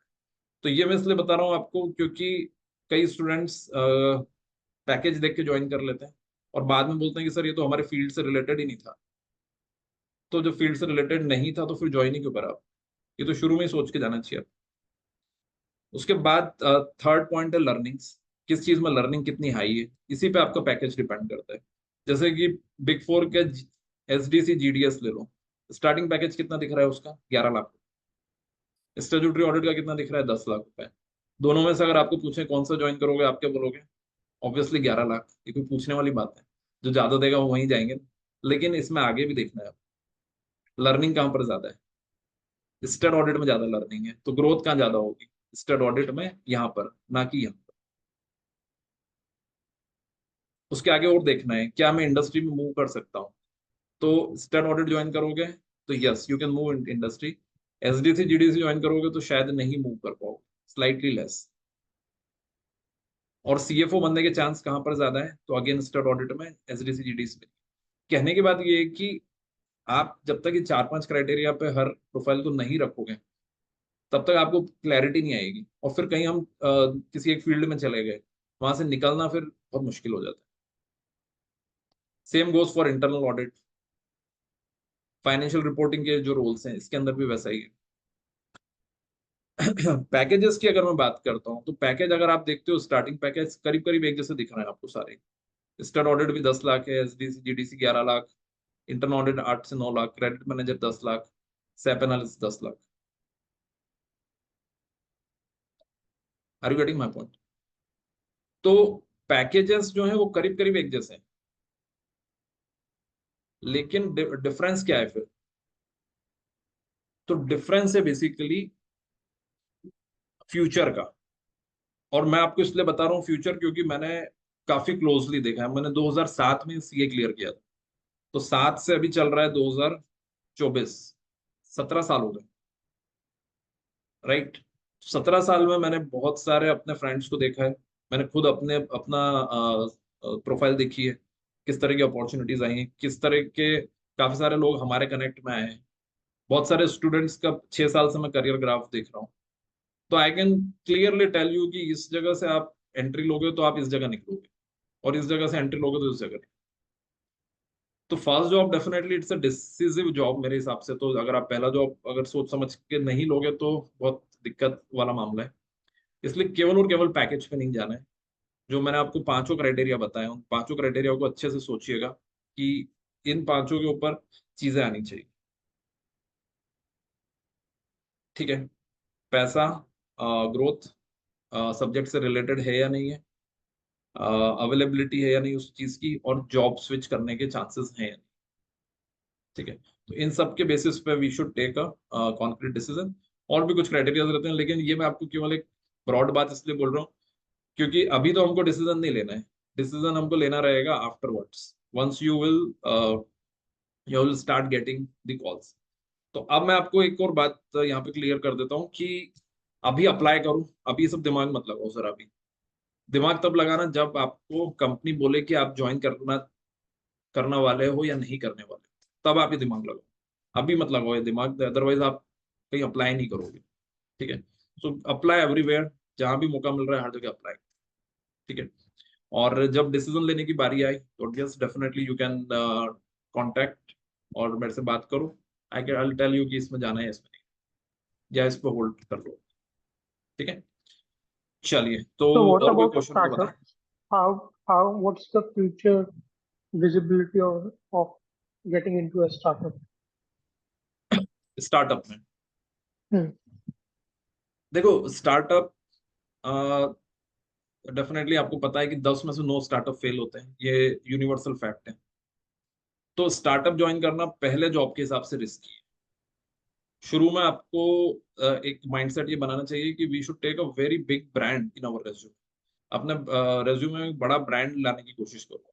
अगर जैसे सपोज आपकी आर्टिकलशिप मिड साइज फॉर्म से हुई है, स्मॉल साइज फॉर्म से हुई है, और कोई बड़े क्लाइंट्स भी आपके रेज्यूमे में नहीं है, तो पहले तो रेज्यूमे को चमकाना है। रेज्यूमे चमकता कैसे? जब उसमें बड़े ब्रांड्स आते हैं। तो बड़ी कंपनीज में काम करोगे तो वो बड़ा ब्रांड आ जाएगा आपके रेज्यूमे। मेरा एग्जांपल मैं आपको यहाँ पे भी दे सकता हूँ। मैंने फर्स्ट जॉब इंडस्ट्रियल ट्रेनिंग करी बैंक ऑफ अमेरिका से, और पहला जॉब करा आइडिया सेल्युलर से। तो 2 बड़े ब्रांड आ गए मेरे रेज्यूमे में। थर्ड मैंने ज्वाइन करा एक स्टार्टअप। स्टार्टअप में नेचुरली लर्निंग अच्छी होती है, लेकिन मैंने थर्ड नंबर पे करा उसको, क्योंकि already I had a secured 2 brands. तो कल को स्टार्टअप फेल भी हो गया अगर, तो भी मेरे को रिस्क नहीं आएगी, अच्छी कंपनी मेरे को फिर भी हायर कर लेगी। तो पहला जॉब हमेशा बड़ी कंपनी में लो, ब्रांड लो, उसके बाद 1 आध साल बाद फिर startup try. So what about the established startups who are well funded well funded कर and सकते हो, वेल फंडेड कर सकते हो, उसमें प्रॉब्लम नहीं है। जहां पर दिख रहा है कि कम से कम 4-5 साल तो कोई दिक्कत नहीं है, ठीक है, ऐसी कंपनी ज्वाइन करने में कोई नुकसान नहीं है, ठीक है ना। उनके नाम भी बड़े हैं, जैसे कि 1-2 स्टूडेंट है मुझे याद है, उन्होंने लेंसकार्ट ज्वाइन करी थी। तो इस तरह की कंपनी अगर है तो फिर तो कोई दिक्कत नहीं, ठीक है। चलिए ग्रेट। सो अब फाइनल सेशन कर लेते हैं हम लोगों का, जो हम लोग डेली बेसिस पे करते हैं, एक क्विक क्विज कर लेते हैं, ठीक है। कल एक्चुअल क्लासेस जो स्टार्ट होंगी, ठीक है, मैं क्लास का अपडेट दे देता हूँ आप लोगों को। क्लास स्टार्ट होंगी परसों से, 16 से,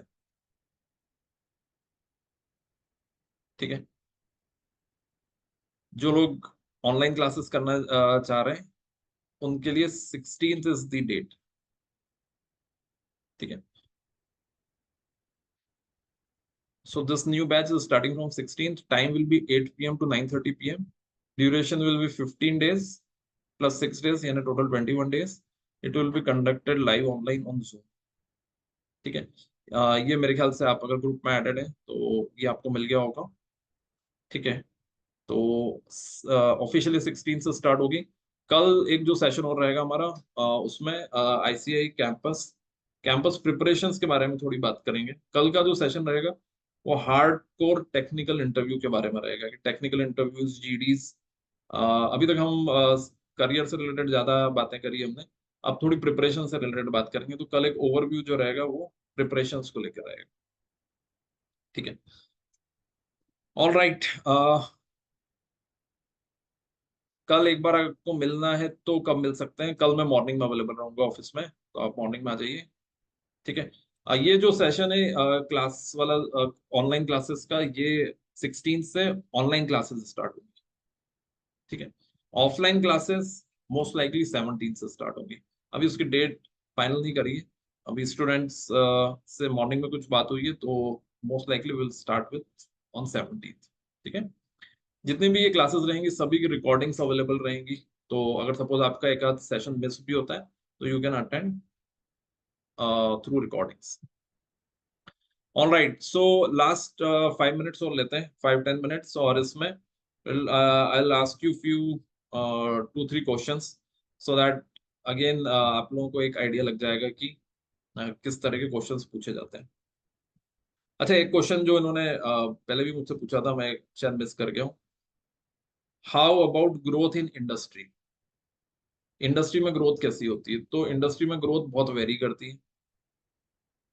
आज अगर मैं आपको बोलता हूँ कि इंदौर में पीथमपुर में कोई कंपनी है, उसमें कोई सीएफओ है, तो उनकी सैलरी हो सकती है समवेयर अराउंड 30 lakhs, 35 lakhs। और मुंबई में अगर कोई एक कंपनी है और उसमें कोई सीएफओ है, तो उनकी सैलरी हो सकती है 4 करोड़, 5 करोड़। तो काम दोनों सीएफओ का कर रहे हैं, लेकिन because of the size of the company the packages very a lot. तो इंडस्ट्री में ग्रोथ अच्छी है, लेकिन डिपेंड करता है कि आप कितनी बड़ी कंपनी में जॉब कर रहे हैं। क्योंकि आपने देखी 50 करोड़ की भी कंपनी होती है और 5,000 करोड़ की भी कंपनी होती है, तो वो दोनों कंपनीज की साइज के ऊपर depend, right? Did I answer your question properly, और कोई और क्वेश्चन था आपका? So, sir, for example, let's say someone gets as a management trainee. हाँ हाँ, So, what kind of growth can he expect from that perspective in industry? I want to know from देखो that. अगर growth को हम simple way में बात करें तो ग्रोथ मतलब इंक्रीमेंट, हर साल का जो इंक्रीमेंट है। सो इंक्रीमेंट आप Yeah. समझो कि कोई भी प्रोफाइल की हम बात करें तो ग्रोथ इज बिटवीन 10 to 15%। हर साल 10 से 15% आपका पैकेज बढ़ेगा, भले ही आप फर्म ज्वाइन करो, भले ही आप इंडस्ट्री ज्वाइन करो, भले ही आप बैंक ज्वाइन करो एज अ क्रेडिट मैनेजर, सब में 10 से 15% का आपका इंक्रीमेंट होता है ऑन एन एवरेज। जब आप प्रमोट होते हो तो ऑब्वियसली बैंड चेंज होता है, तो ग्रोथ ज्यादा मिलती है, और जब आप जॉब स्विच करते हो करीब 30 से 40%, 50% तक की ग्रोथ मिल जाती है। ये कंसिस्टेंट है, लगभग हर जगह ऐसा ऐसा होता है, एक्सेप्ट पीएसयू। पीएसयू का पूरा डिपेंड करता है कि टाइम बेस्ड प्रमोशन होते हैं पीएसयू में, और जैसे उनके उसमें जो रहता है वो कमीशन के हिसाब से, 7th पे कमीशन जो चलता है, 8th पे कमीशन जो चलता है, उसके हिसाब से पैकेजेस डिसाइड होते हैं। So maximum hike, minimum hike यही है, करीब करीब 10 से 15%। हर साल जनरली इतना बढ़ता है, और इसीलिए लोग स्विच बहुत ज्यादा करते हैं। मैंने अपने करियर के 10 साल में 5 स्विच करे, right?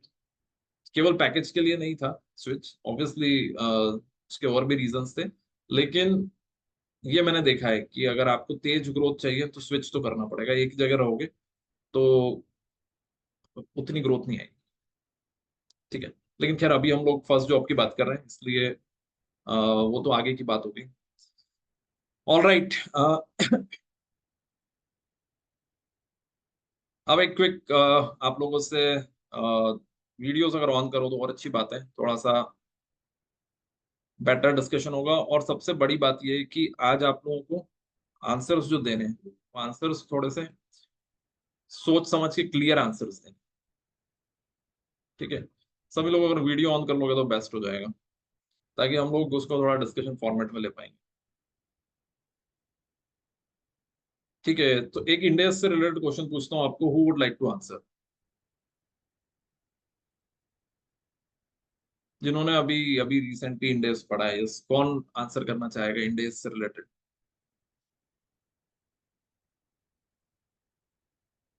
Yes, anyone? All right, ऐसे ही पूछ लेता हूँ मैं। शुड, ओके, पलक ने हैंड रेज कराया, okay nice, Palak and Tushar, very good. So yes, I will ask to Palak first. Palak, video भी ऑन कर सकते हो तो कर लो।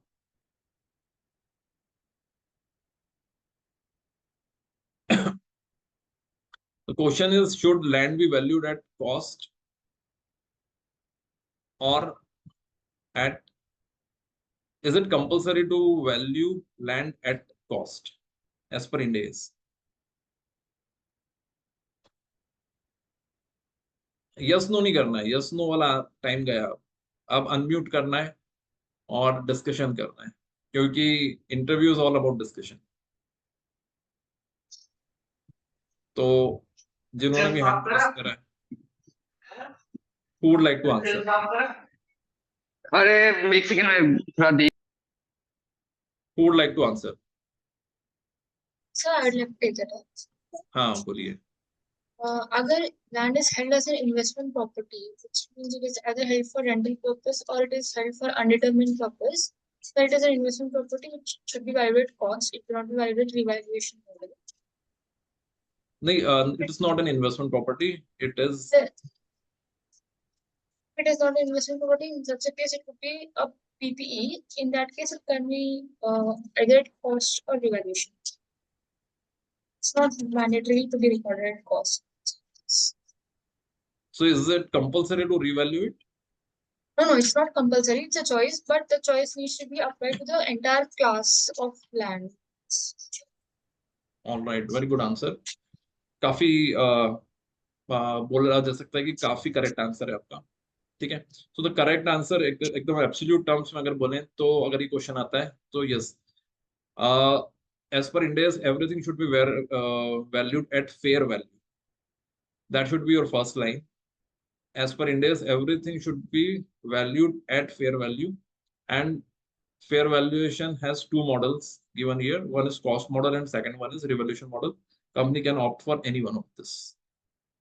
So very good answer. What's your name? It's written only BM. My name is Bhumi. Bhumi. Yes, sir. All right. Okay. Okay, good answer. Correct answer. You will get the prize for it. Okay. Second question is related to Ind AS 115. ये भी पूछा गया question है. If Netflix is offering you 1 month of free subscription, 199 rupees subscription free of cost, how will Netflix will recognize this particular revenue?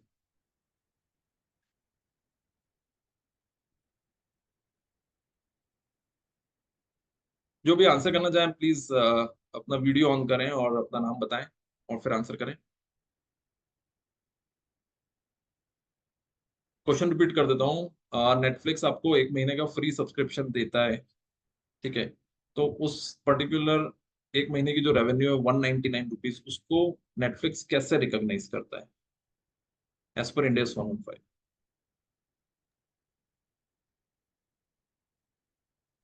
Hello sir, I think जो Netflix revenue recognise करेगा वो इस तरीके से करेगा कि ये जो अपफ्रंट प्रीमियम उसने पे करा है कस्टमर गेन करने के लिए, ओवर द पीरियड वो उसको सर्विसेज देगा, तो ओवर द पीरियड उसे ओवर द पीरियड वो रिकॉग्नाइज करेगा। जैसे 2 साल या 3 साल की जो सर्विसेज वो प्रोवाइड करेगा, तो ओवर द पीरियड उसको स्प्रेड कर देगा एंड देन उसे रिकॉग्नाइज करता जाएगा थोड़ा थोड़ा थोड़ा। All right, good try. Let me take one more answer. Sir, the Netflix will consider 2 performance obligation, and out of that 199, then he will divide it between that 2 performance obligations on the basis, and then it will record it over the period as if it provide the services. All right, okay, good try. एक answer और लेते हैं, final answer. Standalone selling prices of both of two different performance obligations should be considered, and the total amount received from the customer should be divided into the two performance obligation on the basis of the standalone selling price. Okay. All right, so the right answer of this is that this is not a revenue as per Ind AS 115, ठीक है। और इसका reason क्या है? Answer तो आपको पता चल गया कि ये रेवेन्यू नहीं है। आपको बता सकता है कि क्यों नहीं है रेवेन्यू? कंसिडरेशन नहीं मिला ना कुछ भी। यस, क्योंकि ये there is no consideration, and the biggest thing is the first step is not satisfied, that is identification of contract. Contract ये बोलता है कि अगर आप कॉन्ट्रैक्ट कैंसिल कर रहे हो तो पार्टी इज लायबल टू पे समथिंग। अभी तो क्या करा आपने एक बढ़िया सा 199 का पैक था, फ्री में लिया, जितनी मूवीज थी वो मूवीज देख ली एक बार में, और बाद में 30वें दिन उनको बोल दिया कि अब जरूरत नहीं है मुझे, ठीक है। तो बस जब ये कॉन्ट्रैक्ट कैंसिलेबल कॉन्ट्रैक्ट था without any kind of penalty और any repercussion, so it doesn't fall under the category of contract itself, that's why there will not be any revenue which will be recognised, ठीक है। सो 115 के ऊपर natural सी बात है कि आप समझते हो, काफी सारे क्वेश्चंस ये लोग पूछते रहते हैं, ठीक है। Ind AS के जो मैंने आपको कुछ क्वेश्चंस बताए, ठीक है, ये ध्यान रखिएगा, इसमें से भी कुछ क्वेश्चन आ सकता है, ठीक है। 1-2 फाइनल क्वेश्चंस और ले लेते हैं। सर, एक डाउट था। हाँ बोलिए। सर, अगर इसका रेवेन्यू रिकॉर्ड नहीं हो रहा है तो जो एक्सपेंस तो ऑटोमेटिकली हो ही रहा है रिकॉर्ड, जो भी record in the same period, या उसको ऐसे बताएंगे एंड हाँ, एक्सपेंस तो उसी पीरियड में आएगा क्योंकि एक तरह से उसका प्रमोशनल एक्सपेंस हो गया, राइट। अगर आप एक क्वेश्चन और लेते हैं इसी पर्टिकुलर कॉन्टेक्स्ट में, that which one do you think is a better condition, right? Company A का रेशियो एनालिसिस से रिलेटेड है, तो who would like to answer? कौन आंसर करना चाहेगा? रेशियो एनालिसिस से रिलेटेड है। वीडियोस ऑन करोगे थोड़ा ज्यादा मजा आएगा। Yes,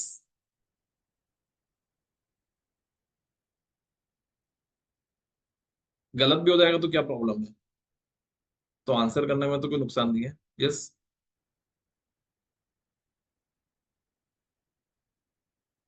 Bharat, Bharat, okay okay, great, very good. Yes, क्या नुकसान है अगर गलत भी हो गया तो the question is that company A का डेटर टर्नओवर 3 है और कंपनी बी का डेटर टर्नओवर रेशियो 4 है। दोनों में से कौन सी बेटर है कंपनी?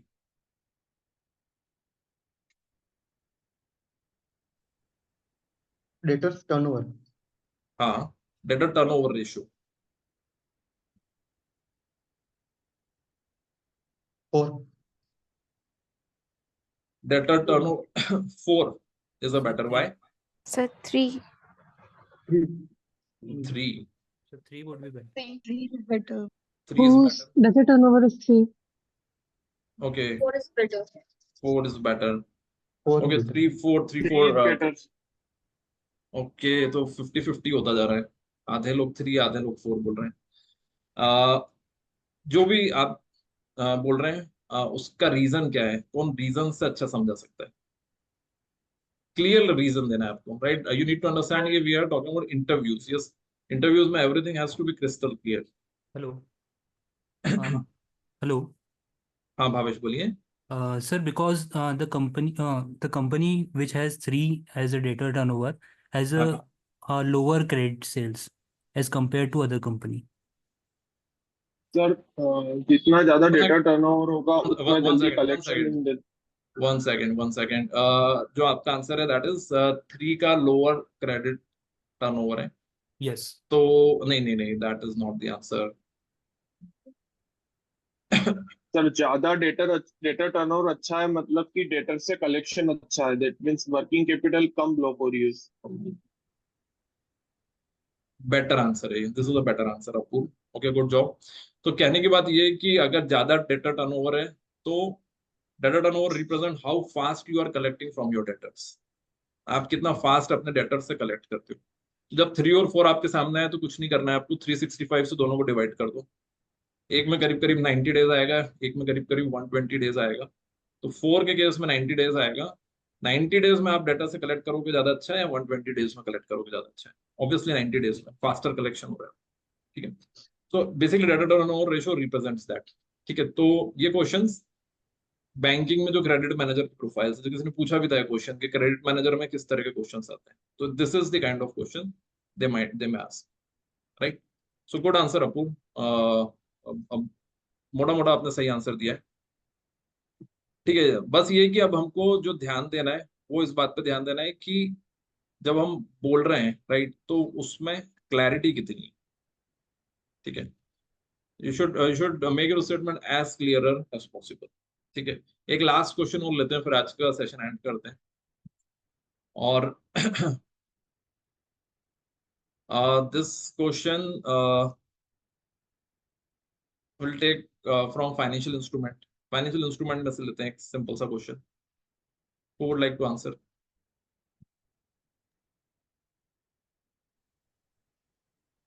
बोलिए। Bharat, Bhavesh, Bharat, Bhavesh and Bhumi, right? All be. Okay, Apoorv, okay, nice. Tushar, okay, Tushar से पूछते हैं। ऑलराइट तुषार, बताइए कि वीडियो ऑन कर लो एक बार। I want to interact with you. 1 second, sir. Okay, is cash a financial instrument?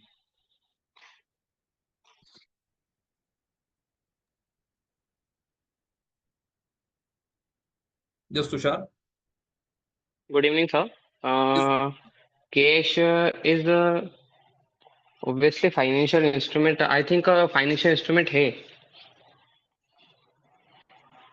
Video of कर लो, आपका वीडियो बड़ा अनक्लियर सा आ रहा है। कैश फाइनेंशियल इंस्ट्रूमेंट है, बट क्यों है? ये नहीं पता। ये नहीं पता, ओके। ओके, कौन बता सकता है कि कैश फाइनेंशियल इंस्ट्रूमेंट है या नहीं? सर उसकी डेफिनेशन में ही लिखा हुआ है। It is financial asset. It is all the right, very definition good of answer. financial asset. Simple सी बात है कि उसकी डेफिनेशन में लिखा हुआ है cash and then financial asset की डेफिनेशन में ही लिखा हुआ है that cash and the assets which is giving you a right or a contract to get anything into cash or other financial assets. All right, great, good answers. So कुछ simple questions, कुछ typical questions, कुछ घुमाने वाले questions, कुछ scenario based questions, ये अब आप लोगों को धीरे धीरे करके अपनी प्रैक्टिस में लेकर आने, ठीक है। और जितना ज्यादा आप कम्युनिकेट करोगे, ठीक है, उतनी आप में रिफाइनमेंट आता चला जाएगा। आपको क्वेश्चन फिर क्रॉस क्वेश्चन सुनना है, फिर क्रॉस क्वेश्चन को फिर आंसर करना है, फिर आपके सही आंसर को भी इंटरव्यूअर गलत डिक्लेयर करेंगे, तो इस तरह की चीजें चलती रहेंगी, ठीक है। और आपको फिर फाइनली एक ये माइंडसेट बनाना है हमारा अपना कि ना तो ओवर कॉन्फिडेंट दिखना है, ना अंडर कॉन्फिडेंट दिखना है, एक बैलेंस बना के चलना है, ठीक है। तो कल का जो सेशन रहेगा, उस सेशन में we will be purely talking about campus. तो जो आज हमने क्वेश्चंस लिए, उससे ज्यादा क्वेश्चंस कर लेंगे, so that you will be able to completely understand, और अलग अलग फील्ड के क्वेश्चंस लेंगे, ठीक है। Not only related to technical, या फिर will take some HR questions also in that one. Will take questions on group discussion. Group discussion में भी क्या क्या चीजें आती है, रिटर्न टेस्ट के भी क्वेश्चंस हैं, तो प्रिपरेशंस को लेकर कल का टॉप सेशन रहने वाला। Right, so great. मैं कोशिश यही करता हूँ रोज की, like I try to finish by in 60 minutes, 75 minutes, लेकिन every day little bit gets elongated, but that's how the initial session goes, right. शुरू के ऐसे सेशंस रहते हैं क्योंकि बहुत सारे सवाल होते हैं। So fantastic talking to all of you again. अब आप लोग रेज्यूमे अपना कंप्लीट कर लीजिए, और रेज्यूमे कंप्लीट करके अगर आपको रिव्यू करवाना है तो just directly WhatsApp me on my number, ठीक है। मैं नंबर लिख देता हूँ आपको, although it is there on the group. This is my direct number. आप लोग मुझे डायरेक्टली इस पे भेजिएगा, मैं उसको देखूंगा, लेकिन रिव्यू हम लोग कल शाम को करेंगे क्लास होने के बाद। तो क्लास होने के बाद आप लोग रुक जाइएगा, और हम लोग इंडिविजुअली एक एक रेज्यूमे रिव्यू कर लेंगे, ठीक है। और ऐसा 2-3 दिन तक करते रहेंगे टिल दी क्लास स्टार्ट्स, ठीक है। So tomorrow would be about the campus preparations, what are the important subjects, what are the important questions, क्या इंपॉर्टेंट टॉपिक्स हैं, and few questions on that, right. So आज के session में आप लोगों को क्लैरिटी आई, और अगर कोई क्वेश्चन आपका अनआंसर्ड रह गया है तो उस क्वेश्चन को सोच के रखिएगा, कल हम उसको लेते हैं, okay. So thank you very much once again, and enjoy your Sunday. Okay, bye bye. Bye. See you tomorrow.